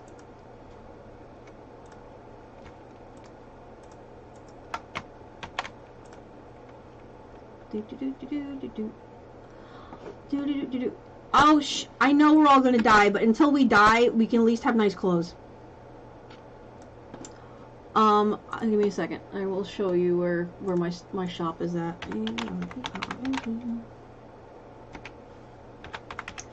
I don't have these up on the store yet, but you can email me, and if I can get a couple of pre-orders, I'm gonna do it. But I am making them. We do a lot of one-offs, a lot of customized stuff, so I just kind of started promoting this line this weekend because I'm trying to get feelers. ABR Originals. These are my stuffs, and some of this is my boss's stuffs, mostly my stuffs. There's also friggin' amazing student driver stickers here. You pop over there. Oh, I can do all kinds of. You throw me ideas, and in fact, if you guys want to go ahead and play with doing designs, you can actually play with a designer to do it too. But yeah, no, but we had just kind of come up with this stuff like last minute, so. Oh, I just started kind of marketing these shirts. Like I just made this on Friday, like Thursday or Friday, and I'm just trying to get feelers out to see how popular they'd be. So if they're only going to be one-offs where I have to do them in vinyl press, they're going to be like $35 a shirt. So I'm gonna be honest with you, it's like it's going to cost more if I have to do one at a time in vinyl. If there's enough interest that people actually just want to, you know, a bunch of people want to get them, I'm gonna probably invest like $300 or $400 of my own money and just do a regular run, and then they'll be about $20 a shirt. So it'll be considerably cheaper if I can do a larger run in screen print versus if I have to run them off individually as vinyl. So no, that's $20 a shirt's not. $35 kind of can be, but it's a one-off. So your cost balance is what it is, and that's how much it cost me to make one. It cost me $35 to make one. These are also long sleeve. These are not short sleeve t-shirts, and the long sleeve shirts do cost a bit more. Primarily what these are made for is these are the purpose of these is for other people that have rabbits, because rabbits will scratch the crap out of you. So I mean, it's not uncommon. So this is protection. So they're going to be made out of the heavy cotton long sleeve for protection, and then they're going to have custom. Yeah, no, 30, even 35 when it's like when it's the shine, because this is, like I said, it has the hollow on it, and the hollow cost a lot more for me to get, and it's a little bit trickier for me to cut. So the hollow it is gonna increase the price because there's a lot more manual labor involved in making the vinyl shirts than there is in the screen printing. So screen printing has to be minimum order because when we run that screen press, we don't want to do less than 24 shirts. That's our absolute minimum. But yeah. But when we do run off the screen print, we do them faster. So there's sort of a balance. Screen printing takes hours to set up, but once we get going, we can do a lot of them. But it's really best if we just do a lot at once. Versus vinyl, I can do these in a day. Like I did these on Thursday. Like I came up with the design and I set the whole thing up and I cut it. But it's a lot more manual labor. Like one shirt, start to finish, probably took me maybe 5 hours to do one shirt in vinyl, because there was so much setup that has to do, and you have to kind of experiment. Plus this is 3 separate cuts that have to be lined up and pressed together, versus if we'd done it in screen print, that 5 hours we could have done all 24 shirts. So that's kind of where it goes. Well, describe what you want for chicken mask. So if you want to go ahead and email me, yeah, go right ahead. It's gonna be Mary@ABR Print. That's my work email. And if you want, I'm more than happy to get you quote. We'll get you quoted and get proofs out to you. So, and yeah, no, that's cool. I mean, I'm not going to necessarily charge you $150. I'm going to charge you what we're going to charge as our regular custom prices. So, because I'll be doing that through the shop. We also do stickers. A bunch of the stuff that's up here right now is stickers that I have printed out. I actually have those Bun Club ones on my car. I do magnets too. I actually have magnet tape on order right now for doing bumper stickers. The student driver ones, a lot of people were asking about them, but then, you know, people like, they say they want stuff, then they run away, which is whatever. So we've learned, you know, business is business. So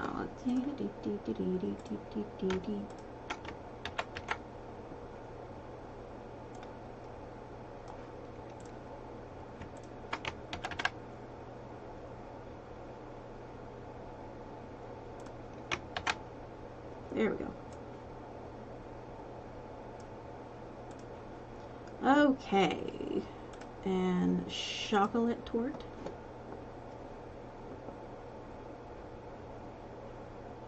Chocolate torte.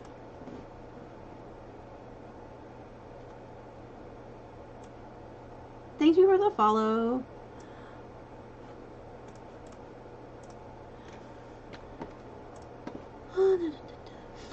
Hey, follows. I need that follows. I'm thinking about doing it. Actually, we were just talking about. I think I'm doing a sticker giveaway, like the Bun Club stickers. And I might buy myself a run of my monkeys. Oh yeah, it's all the time. But for the ABR print stuff, because that's like I manage that print shop and I have a boss above me, so that's a regular job. That all just goes through the shop. Custom stuff that I do that doesn't go through the shop though is needle felting projects that are on my Etsy store. I mean, if you guys want to wait again another couple minutes, I can run downstairs and grab all my needle felting stuff. I wasn't gonna bring them up, but I'm going to. Yes, Magenta Monkey Studios. So I have my art, my craft stuff, and then I have my professional stuff. So the graphic design stuff, t-shirts, mugs, promo items, that all goes through ABR Print because that's a larger company that my bosses had for. I took over management about almost 2 years ago now, about 2 years ago, but that company has been around for about 10 years. So because they've been around for a long time, and I'm the current art director, actually Cranit sometimes helps us there too. So it's really just 3 of us that do a lot of the work. But we also have ties into a whole bunch of other stuff. Like we are a member of the Advertising Specialty Institute, which means that we're tied directly into factory stuff. So if someone wants to get large orders of something made, we can do that. So we can design for it, and then it goes straight to the factory, and it's factory direct. Pretty much we sell wholesale, and if you are buying from us, you're buying it wholesale for the most part. That's really how that works. If you're buying a pre-decorated item, which this would be pre-decorated, then that's going to be retail because it's not the same thing. But if you're designing something with us and you want to order 24 shirts, you want to order, you know, however many shirts, it's going to be priced at that whole, it's going to be priced at a wholesale price. So it just kind of depends on what we're working on. He's calling that software discipline. Yes and no, but a lot of my work is actually Illustrator. I'm an illustrator almost all day long.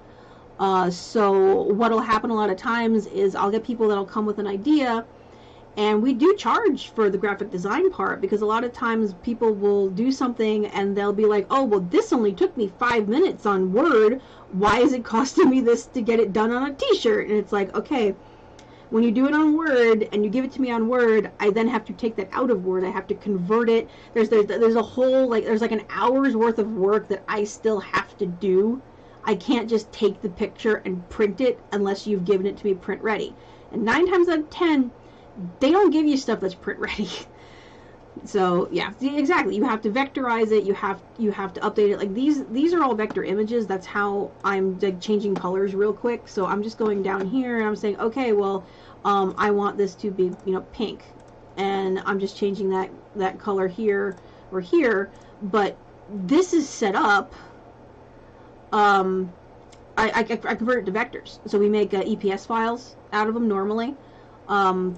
Depending on what we're printing on, depending on how people want it. But this is done here, but this was hand-drawn originally.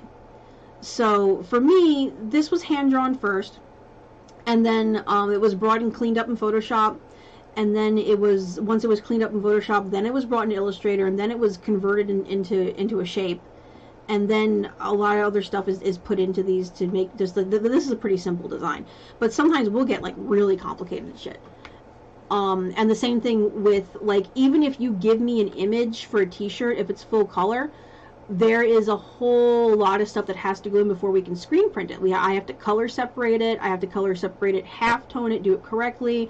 I have to consider the image, because sometimes the way that you have to do certain things on a shirt to make it work correctly aren't exactly cut and dry. It's not like we're just throwing it on a printer and doing direct-to-garment printing, because it's not like that. We're actually building screens, and we're making films. We have to make negatives. We have to make sure everything lines up. We have to take in consideration color combos. I've done some really cool shit. Actually, I probably have the blue one. Do I have it? Yes, I do. Yay!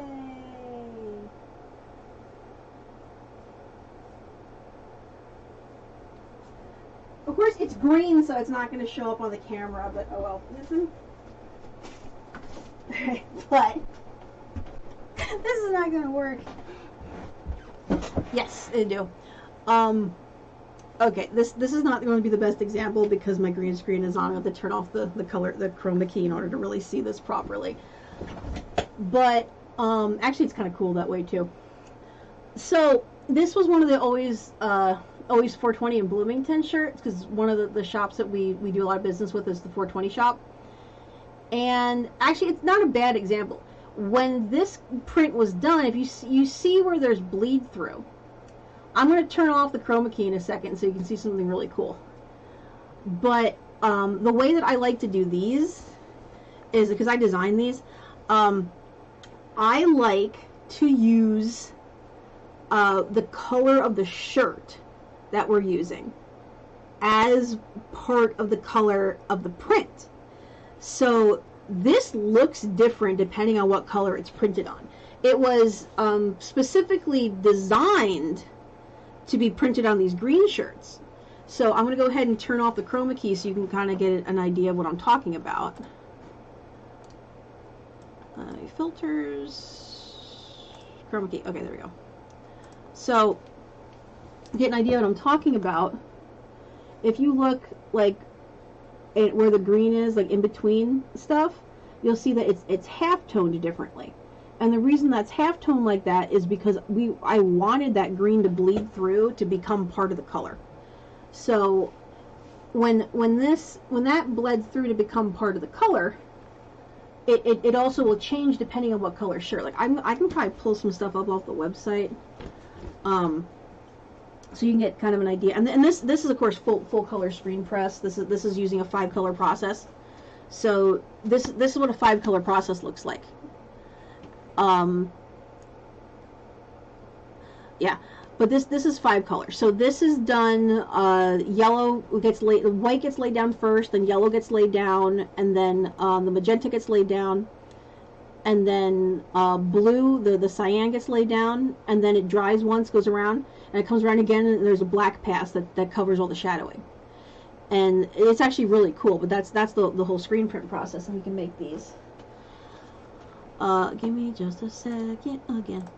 Gonna turn my chroma key back on. Yay. Ha ha ha. And hold on, let me go ahead and just pull up the shop. Actually, I think it should be under ABR blog. Dye sub screen print. I don't know if I have all the pictures up yet. I probably have these up on the Instagram. I know I had the video up on Facebook. Okay, well here's the Boro batch video. I don't know if that's the full video.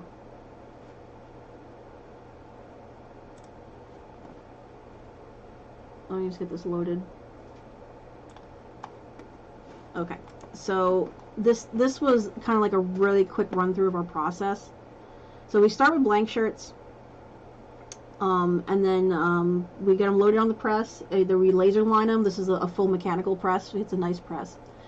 And then the next thing that goes around, first thing that gets put down is the white. And these are the Boro batch shirts. I have a finished one of these, I think, over in my laundries. Yeah, we're in the U.S. So we're a U.S. based company. So white gets laid down first, and then yellow gets laid down. And then they flash it in between, so that sets the color. And then the magenta gets laid down. I think some of these you can kind of see in between. Then it gets flashed again. And then if you look, see, that's just that has just the white, the yellow, and the pink to it. So that's what it looks like at this part of the process. Then they lay the cyan down. And then black is last. And then once that's all complete, this is what the shirts look like. And then the last step of this is Justin will pull them off. That's what they look like. And then they go through the heater for the final dry. So you didn't sleep overnight like me. It's currently 11:39 in the morning here. So I've been up for a bit. I get up kind of early to take care of my rabbits. But yeah, so that's how those get done. So that's your full 5-color screen process.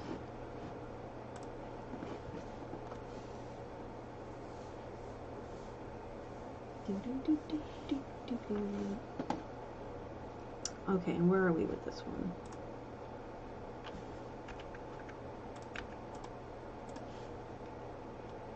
Yeah, no, you're 3 hours behind us. I used to live in California. I worked in the movie industry. All the fun shit you're now going to learn about paint. Yeah, Grant, I'm so sorry. I know. My condolences. I left California a long time ago, but I used to work in the film industry. I worked on about 20 features. Doing things that varied from rotoscoping and extra work all the way up to being in charge of doing all of the data I/O for a studio. So I originally built the vault, and then my team worked everything. Hyper Zen Girl, who also streams on Twitch, she's a really good friend of mine. She worked with me at the vault. She was vital to making sure things ran smoothly. Really. Oh, no. China destroyed Hollywood. India, China, all of them. They destroyed Hollywood years ago. That's why I left. I finally cut. I just cut ties and left in 2012, because that was like it was going downhill then. I worked from 2007 till 2012, and then it's just like I'm done and went off my own. Oh yeah, I know, and they've changed a crap load of stuff out there. I don't know which sector you're in, but they've changed how you have to win Oscars, and like I am under the firm belief that, and I'm gonna say this and it's gonna get me in trouble on Twitch, but I really don't fucking care right now. I'm at the firm belief that identity politics and affirmative action are bullshit and need to get the fuck out of storytelling. I don't like what they've done to Star Wars. I don't like what they've done to the film industry, because at this point you can't just tell a story without injecting crap. And it's fine if whatever you've done is the story, but the problem is that so many of the stuff that's in there right now is not the story. It's just extra crap filler in order to hit a check mark in order to get an Oscar. And if it doesn't support the story, it shouldn't be in the film. Because I might be a little old school, but I would rather have a well-rounded, good story than get all kinds of identity bullshit politics shoehorned into something. So, like, look, I'm sorry, but I know there's a lot of people that want to go, oh, but we have to inject women's rights or trans rights or this rights or someone else's rights or green people's rights or purple people's rights or, you know, people who identify as mayonnaise's rights. I agree that you can do whatever the hell you want on your own time, but you should not be forcing a film about a caterpillar to have a transgender dad with rainbow hair. You know what I mean? I mean, that's kind of where I'm going to. If it has if your storyline is this caterpillar was an ugly duckling and we're going through kind of a life experience arc, and it has more to do with a personal growth thing, and then you decide to take like 4 other detours in order to cover, you know, a non-main character that doesn't have anything. And I've seen this happen too many times now, where it's like, here's your story arc, and we're going on this story arc. And that's awesome. But in order for them to be able to tick the box in order to get either some whatever they need now, because they've changed how the Oscars work and it's gotten ridiculous, is they'll take some Y off here away from what the story's doing, but then it doesn't even go anywhere. It's not like, look, I understand if you want to do parallel stories, that's cool. But normally, if you're going to do a parallel story, they have to intersect at some point. There has to be a reason for that. It's like, well, okay, cool. Well, there are these 2 different points, but why? What conclusion are we coming to? But yeah, it's and I should probably just stop it there, because it's just driving me absolutely nuts, because I think identity politics has ruined everything.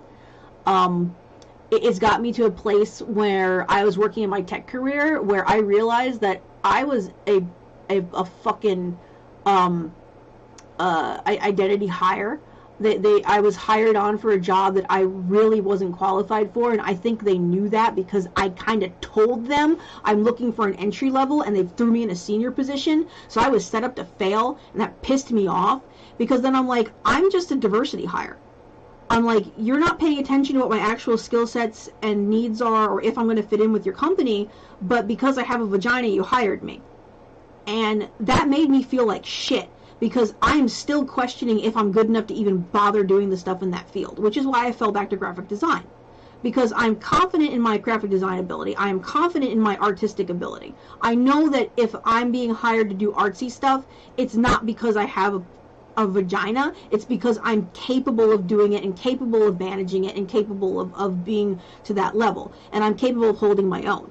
But that tech job I got, I still question it. I still question if I was hired because they thought I could do it or just because they wanted to tick a box. And I believe that kind of hiring is devastating to the individual, and it's devastating to the company. If you're going to hire someone, hire the right person. It should not matter what they are, or sex, or biology, or identity. That shouldn't matter. If you're being hired for a mechanical type job, it should be, I can do the job or I can't do the job. I was a firefighter too. I was a firefighter for 5 years. And when I was fighting fires, one of the things that pissed off the female firefighters more than anything else was reading the story about that one in New York who basically legislated herself into getting full firefighter even though she was not capable of performing the physical tasks. Versus all of us out here in the Midwest, if you're a female firefighter, you are held to the same standard as the male firefighters. We are held to the same standard because if you can't haul a 250-pound person, at least 250-pound person, out of a building, if you can't rescue someone that you've gone in with, if you can't do RIT, you are a danger to yourself and others. You have to be able to do it. And you can ask Kranitz, he knows. I picked him up and run with him. I might be tiny, but I'm very, very, I'm a little dwarf. But I mean, I was out there with the boys of the best of them, and then a lot of times, we'll best the guys too, especially the younger ones. But that's because, we worked my ass off. I was hitting the gym a couple times a week at that time. I was doing everything I needed to do, and I was hitting my marks. So when you find out that you have this one out in the city, especially in high-rise situations, who got approved and put on the department even though she could not do the physical tasks, that drove the rest of us nuts. Because they put her as active firefighter. There's other positions she probably could have or should have held. She probably should have done dispatch. She probably could have done, pumps or something, or gotten assigned to, some other job. But she wanted she wanted to be on the front lines. And I'm like, but if you cannot physically do that frontline job, because that is extremely taxing. We had times that we were on scene for 12, 13, 14 hours, like nonstop. And you're wearing 150 pounds of gear on top of whatever you weigh. I mean, you got to take all that in consideration. But again, I digress. I should just go get my pretty things. You guys don't need to hear me ranting, I'm sure. I'm sorry. But yeah, no, there's a lot of...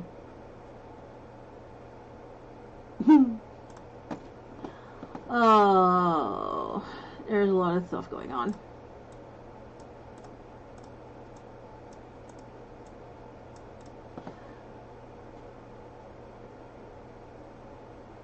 Yeah, but and like I said, at the same time, if you are capable, you're capable. I want people that can do the job, and I want equality of hiring practice. I want to be looked at the same. I don't want to be looked at immediately and go, oh, you're female, you don't deserve the job. That's bullshit. But at the same time, if you're looking at my qualifications and my qualifications are better, yeah, then I should be hired. So, but I think that the problem right now is that people are going, oh, well, what intersectionality are you? We're going to hire you based on that, but they're not going to look at qualifications.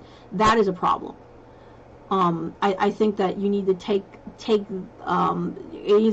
hiring should be done on qualification, period. It should not be done on any other factor.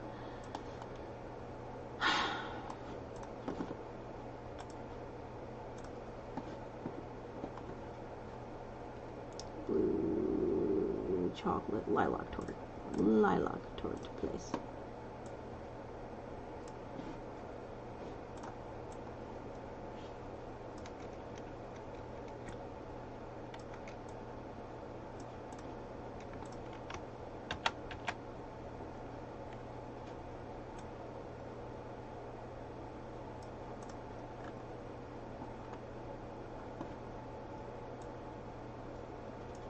Okay, now with the chinchilla gene. Chinchilla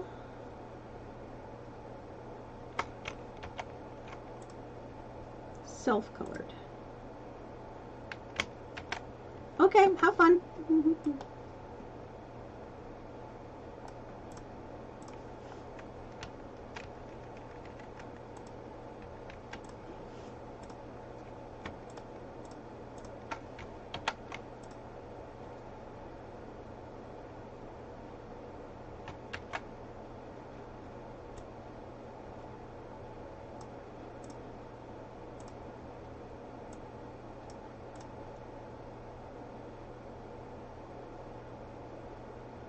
Okay, chinchilla selves. These are all going to end up being self-colored rabbits.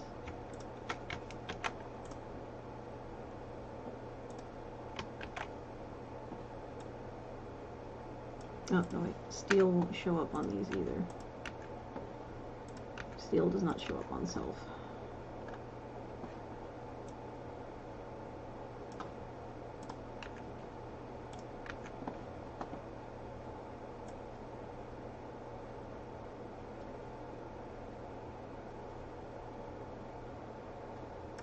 Now, does Harlequin show on self? I'm trying to remember.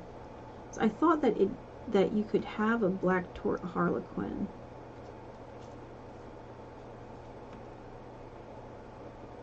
Harlequin.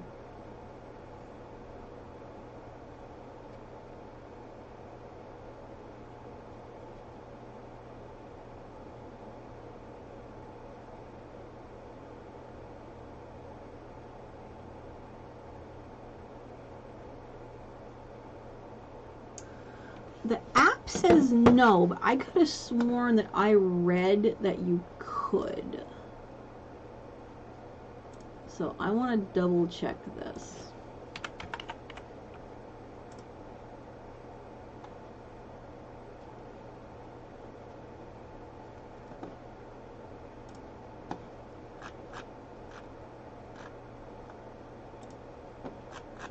There was a primer on this that someone who's been a Harlequin breeder for a while, I believe it's this one, genetics of the Harlequin rabbit.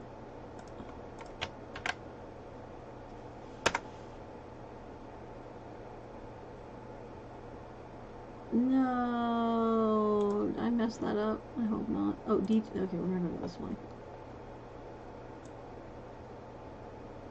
Okay. She said, Harlequin, however, if you are breeding self-based Harlequin, torts will show up 9 times out of 10. Okay, what is a self-based Harlequin? Now, what she was saying was they won't have a nice, usually they don't have a nice face split. Or is that a hidden, what was my question? Does it hide the Harlequin? Because this, she says, is a torted Harlequin. So a torted Harlequin would have to be EEEJE. Torted Harlequins are AAEJE rabbits. They are jokingly referred to tortiquins. Normally marked Harlequin, at least one parent's genotype has an A in it. Will mask, not extension. Inrooms kept as a term test animal to verify. Due to outcross with the New Zealand, we know that when doing the cross there was a chance of bringing the E gene into the next generation.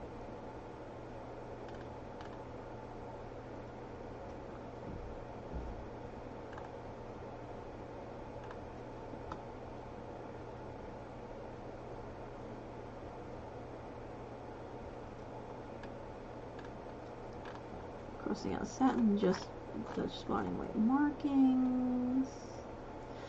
I'm most curious about the self color. I was told that Harlequin can't show on self. Agouti gene, the majority of the most rare breed is A. And they're looking at the self gene, Agouti 10, self and 3 known mutations. The third option, coat pattern comes are wild type, cottontail, blah blah. Tort pattern cannot show up on AA or AA. Agouti masks the tort. Similar to tan, you do not have to have Agouti to get a good Harlequin. Okay, so you apparently...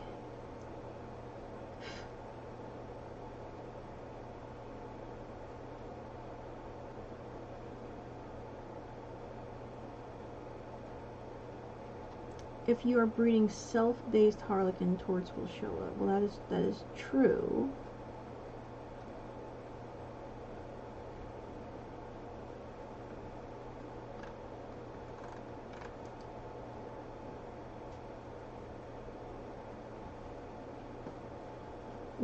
So torted Harlequin is a possibility.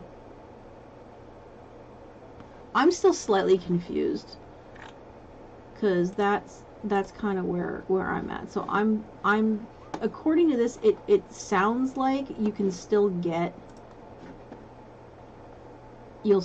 Harlequin patterning. It's just gonna be different. So I'm gonna asterisk this one, I think, because like in theory that's right, but I'm not 100% if it actually is. Which I might have to email her later and find out.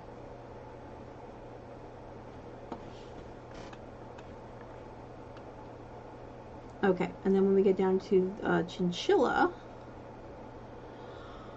I say so EECHD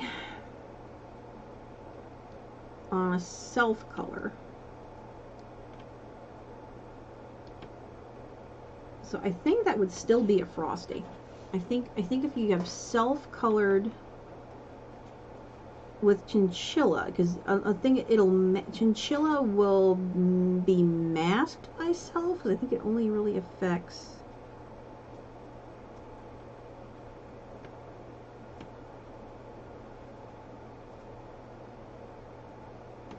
You have a self ermine. This is what the question is. You can have an AT. I want to know if you can have an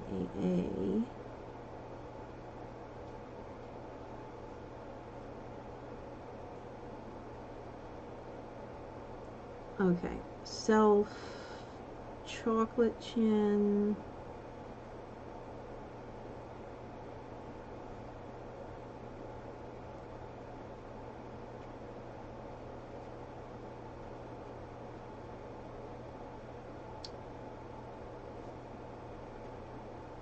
See, it's kind of driving me nuts because it's like,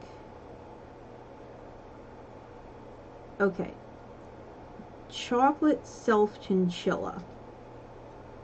So this would have to be just a, no, that's not right. No, there it is. Lilac fawn AC. Okay, slander. There it is. Slander. So it would look like.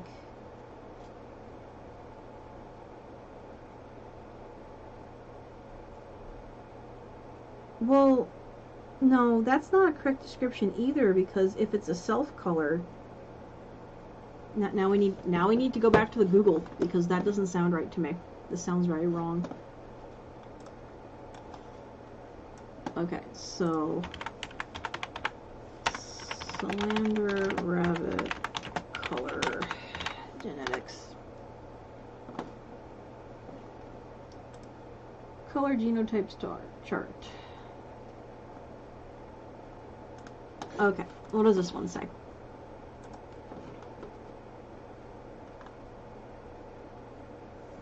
Okay, so chocolate self chinchilla.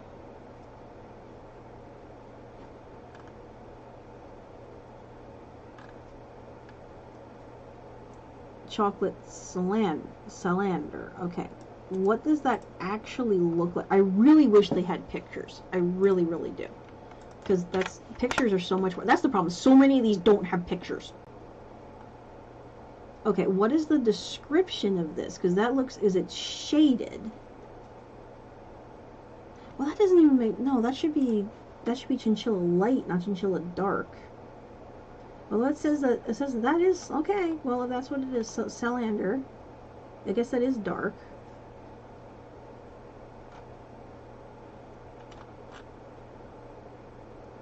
Chocolate otter ermine, if it's an otter.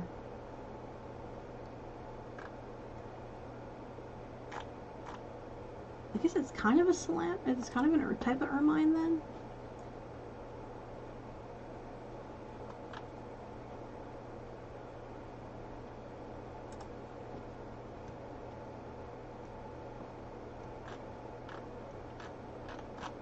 This is cool because they have this. I like it when they put pictures up, because then you can kind of get a better idea.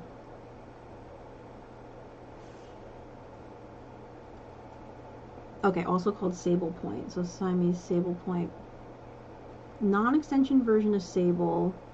Self-color, black base, dense coat. Light creamy body, no smut. Medium to dark sepia brown shading on the nose, around the eyes, ears, feet, tail. Belly is typically the same color.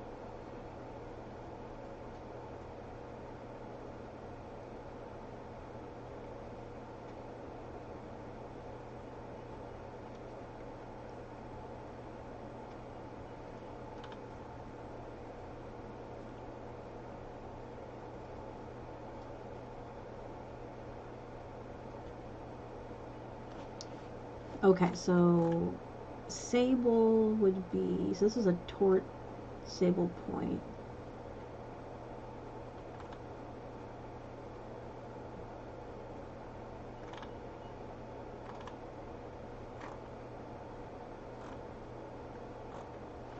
Okay, alright, so what we're going to go with on this one is I need to make a new thing. So that would be, let's see here. I'm going to go more creamy. They look a little more creamy. And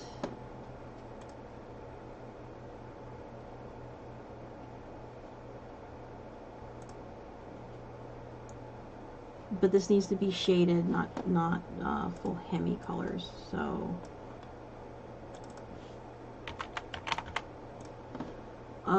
how are we gonna do? I guess we can blur these out a bit. So let's see. We're gonna go effect, blur, Gaussian blur, leave preview on.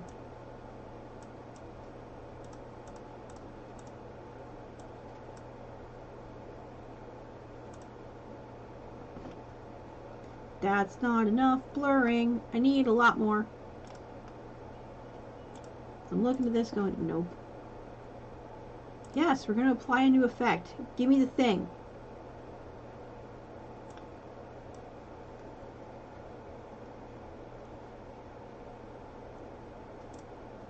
That is better, but not what I really want. No, that's not what I want. That's wrong. I don't like it. This one, appearance.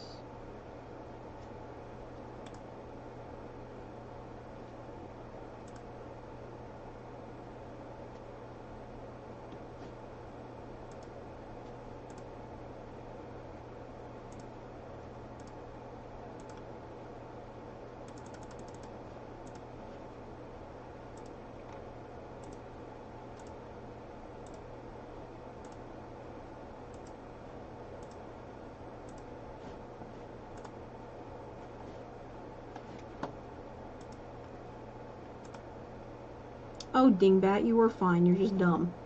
Ha! Lurking and cleaning. That's cool, Kranitz. I don't know how much longer I'm going to go ahead and stay up. I do need you down here when you get a chance. Because I need the tattoo bunnies.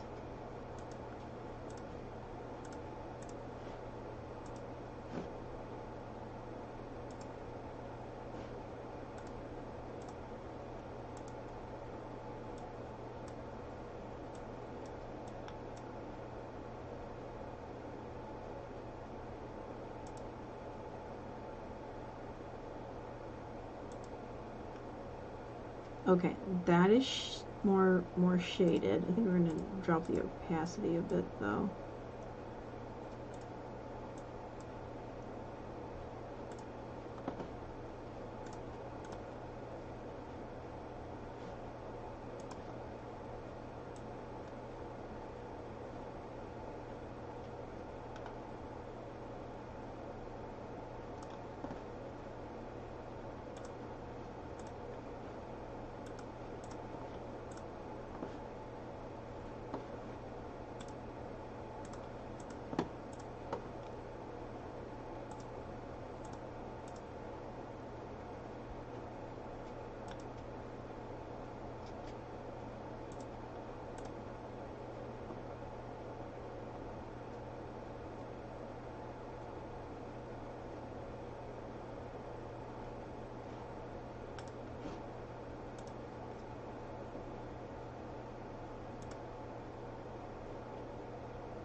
I need to reference this.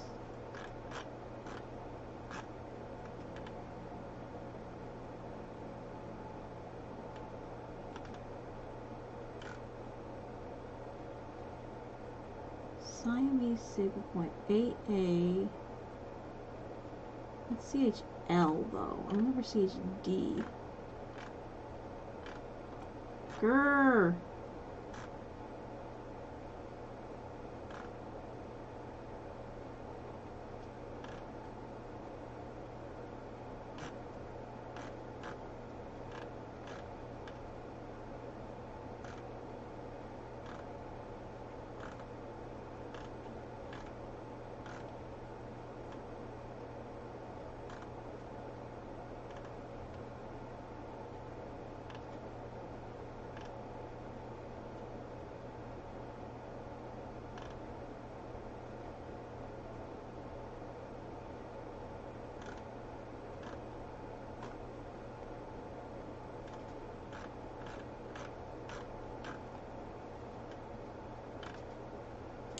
Well, I'm thinking of it. Let me know if you want any wholesale rabbit stoves. I sell things. Oh, okay, that's cool. Yeah, actually, probably. I think we're due for replacing feeders and probably bowls this year. The other thing that I was been looking into were drop nest boxes. I was considering putting drop boxes in the new cages. I'm just trying to figure out the best way to do it so that the babies don't get accidentally peed on by another rabbit. And then we need to start constructing drop pans for the 2-stack that we're building. Yeah, like cage cups I think would be good. Like I'm thinking about, because when I'm giving the moms the calf manna, I think it'd be good to have them like locked onto the sides, just like the treat stuff.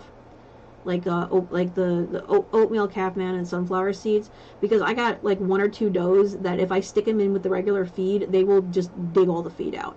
And so I found that I have to put the topping stuff separate completely. Otherwise, particularly Marianne will make just a huge mess, because they'll just dig out the calf manna, or they'll just dig out the sunflower seeds, and then the food's everywhere, and it's a waste. It's a huge waste. So I'm probably going to go ahead and replace a bunch of J feeders for regular kibble, the regular pellets, and then have separate treat cups so that they can go ahead and they don't have to dig out their feeders. This is going to drive me absolutely insane. Such pretty bunnies. Oh, that's a cool looking.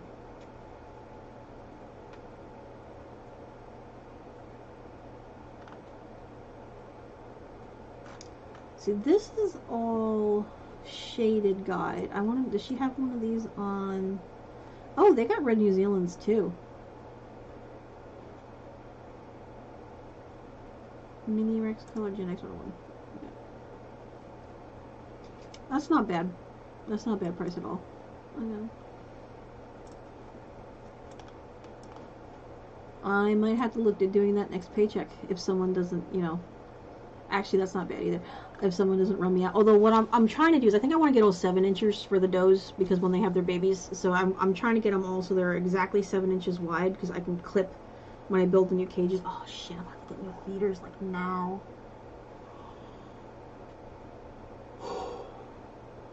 Oh, and carriers. That was the other thing I was looking at. I was looking for like two hole for show carriers.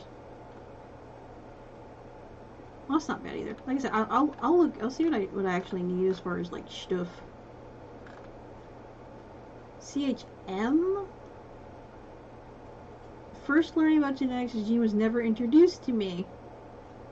Possibility of a 6th gene in the color gene series. It seems to be more rarely seen and not well understood.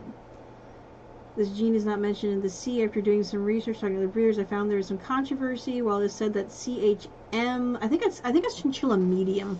I think that's what that's supposed to stand for. Is still not well known. It is sometimes confusing. This is because it creates the appearance similar to CHD and CHL. CHM is said to create a shade of color between that of CHD and see a slightly lighter shade of color CHD. Okay, my theory with this is there's no such thing as CHM, and I even kind of question why there's a D and an L, because I'm willing to bet that it's just it should just be CHG for chinchilla, and that they're probably modifiers, because if they're saying there's another one, that to me sounds more like it's a modifier than an actually a separate gene. So I think that's probably why there's a lot of controversy. Genetically CHL rabbits that care that or it's a codominant CHL CHD. That could be possibly too.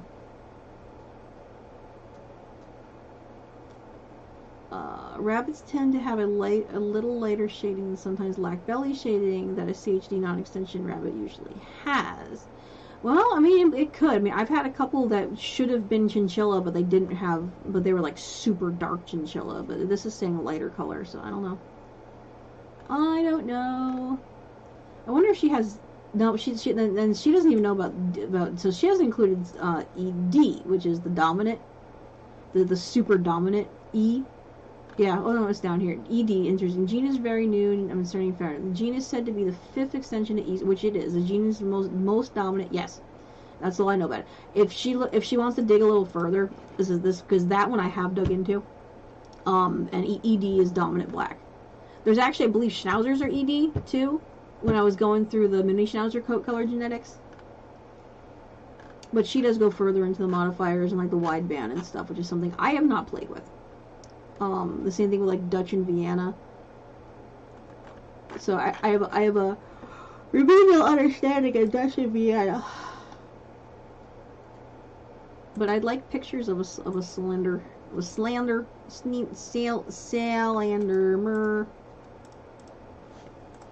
so I can see if I'm doing this. Black salander rabbit. Google, show me pictures. Oh, that's cooler than shit.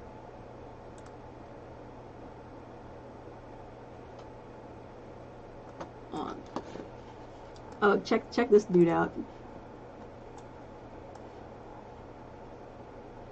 That is actually pretty neat. I love that coloring. That's great.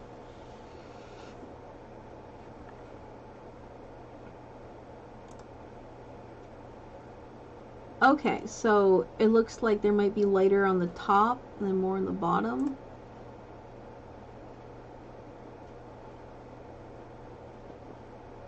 Okay. Alright, so now that I know what I'm doing, now I know what my base color is going to be.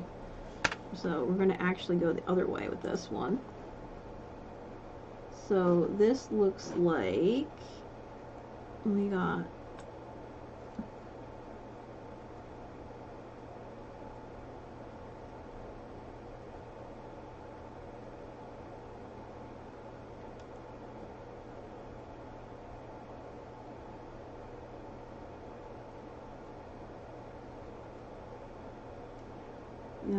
because it's shaded, we're going to go ahead and do something like this.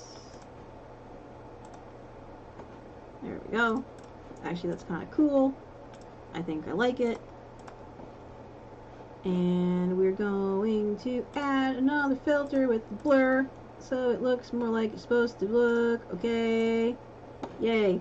And it looks like there's probably supposed to be a bit more shading up on the face. So I think it's going to be okay for this to go like here, and then maybe a little down on that dewlap. I'm going to do it like that. We're going to do you like this, I'm going to do you like this, and do it all good. Blur, Gaussian blur. Okay. Okay. So that is going to be what I'm going with for my salander color. Salanders, black salander. And I think that's actually pretty accurate. So we're going to go ahead with this, and we're going to export it as black salander.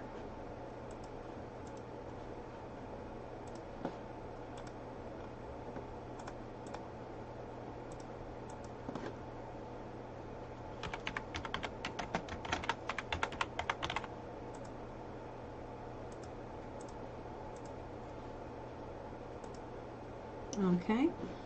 And then the next one I guess is going to be chocolate.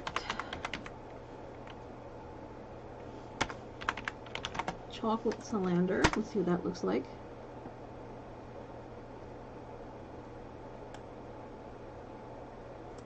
Okay. I'm thinking it's just going to be the same, except it's going to be more chocolate. I think that's a blue. Okay, so I think the patterning is going to stay the same.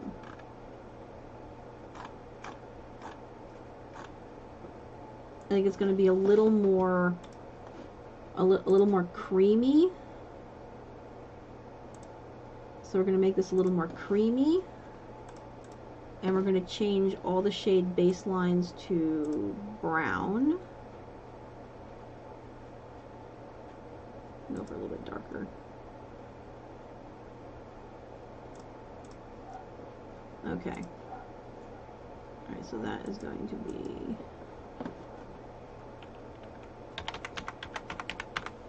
chocolate cylinder.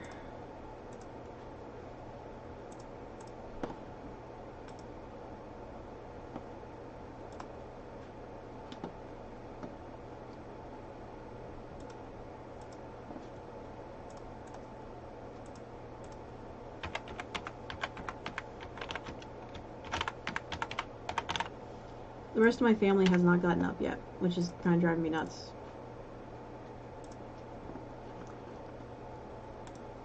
Okay, so that's going to be chocolate cylinder, and then we're going to go with lilac cylinder. And looks like the lilac ones are much lighter in color typically. So there's actually one that looks just like, I think that's what this is right here. It's a really pretty color. Come here. Don't be stupid. Come on, Google. No. Bad Google. Okay. Yeah, see that? It actually looks a lot like that. So I think that's lilac. It's really pretty.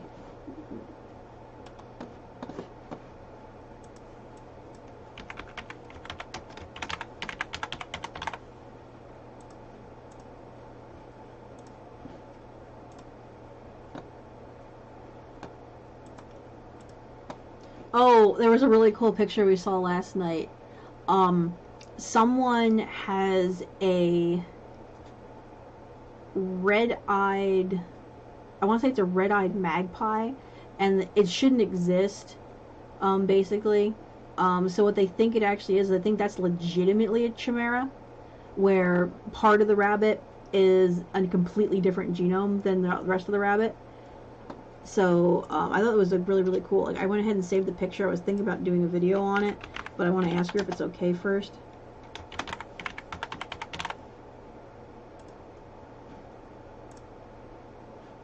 Okay, lilac cylinder. What we got? What we got left? We done blue already? I think I did blue. No, we did brown. I haven't done blue yet, so we need to do blue.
Okay, we're done saving.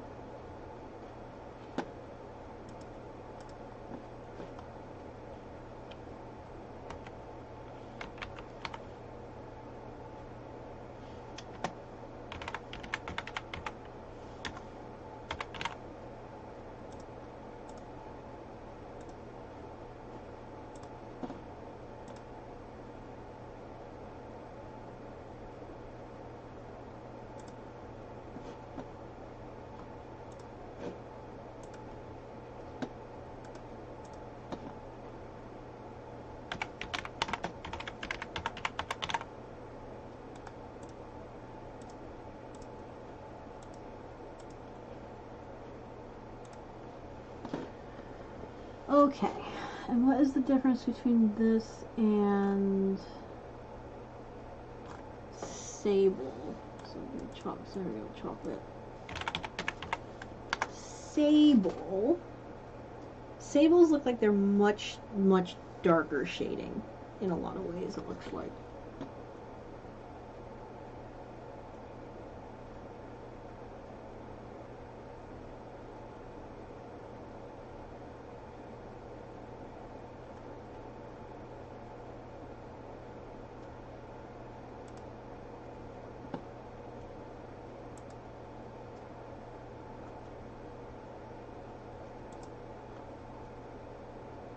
We're going to try to use this photo matrix. You guys can see what I'm doing. Okay. Sable pointed.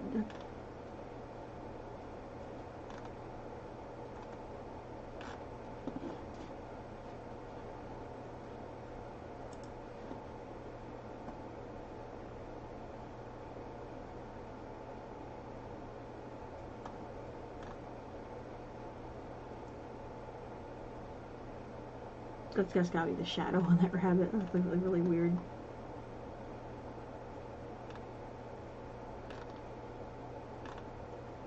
I'm wondering if this is one of those interchangeable words because some of these look like the pictures of the other ones, so now I am totally confused what the difference is.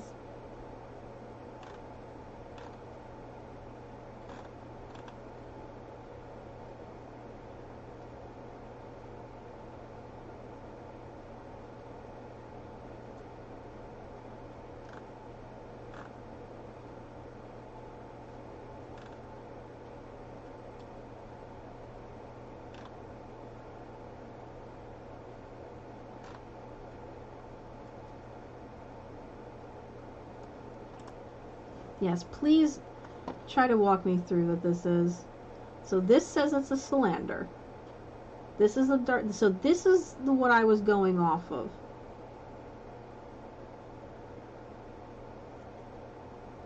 Share. Try to make this make more sense, internet, because right now it's not. I'm trying to get this correct. You're not making sense.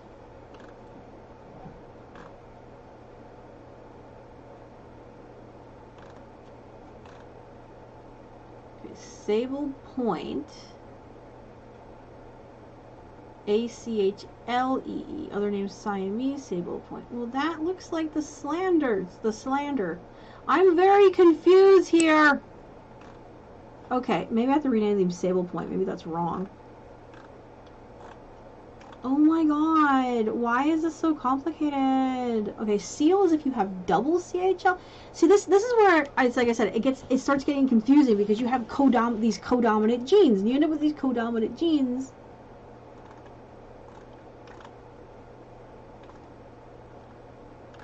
This is not helping me unless you're using CHL and CHD interchangeably, which I really seriously question if sometimes the people aren't doing that, which is obnoxious, because I'm just trying to see the difference between the chinchilla dark and chinchilla light gene on the coat color. These are all showing from other ledger.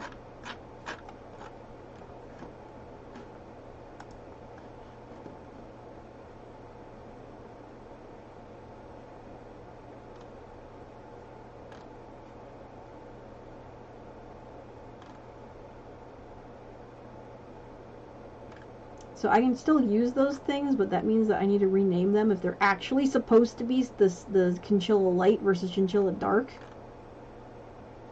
This is why I want pictures. I want people that know what they're talking about, and I want pictures, because I don't like it not being. It needs to be accurate. Accuracy is very important. That's a chocolate harlequin. It's very pretty.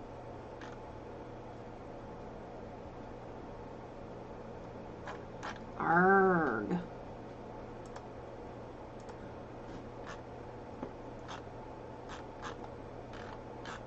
What I want Let's see, that says Sable is CHL.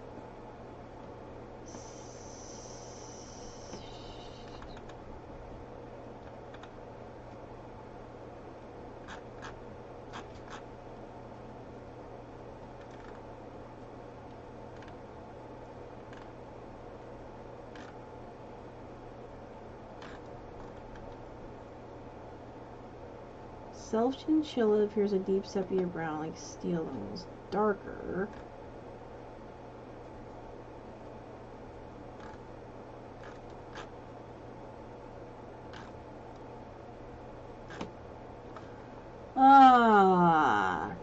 This is why I really don't want to work with those colors if I can possibly avoid it, because this is very confusing.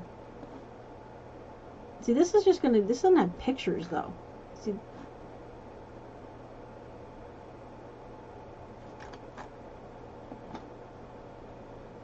yeah, I need to see the pictures.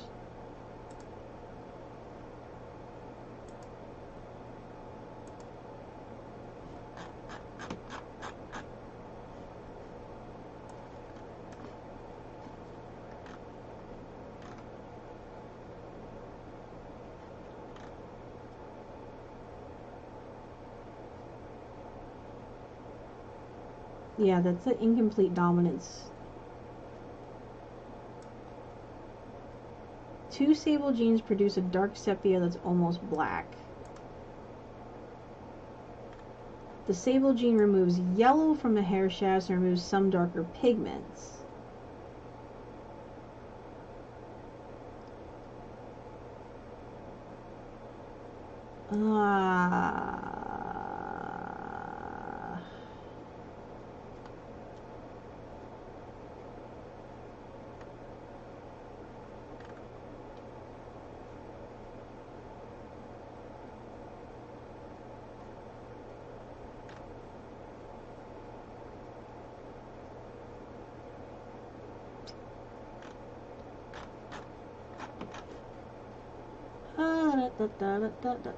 Okay, I think we might have to end this soon because I'm gonna have to just like go offline and try to figure this out before I keep going because I don't want to screw up this chart. And now we're getting into that territory where it's like I don't know if that's accurate. It is a rabbit color, but I'm not sure if it's supposed to be CHD or CHL now. I'd rather leave it blank than get it wrong.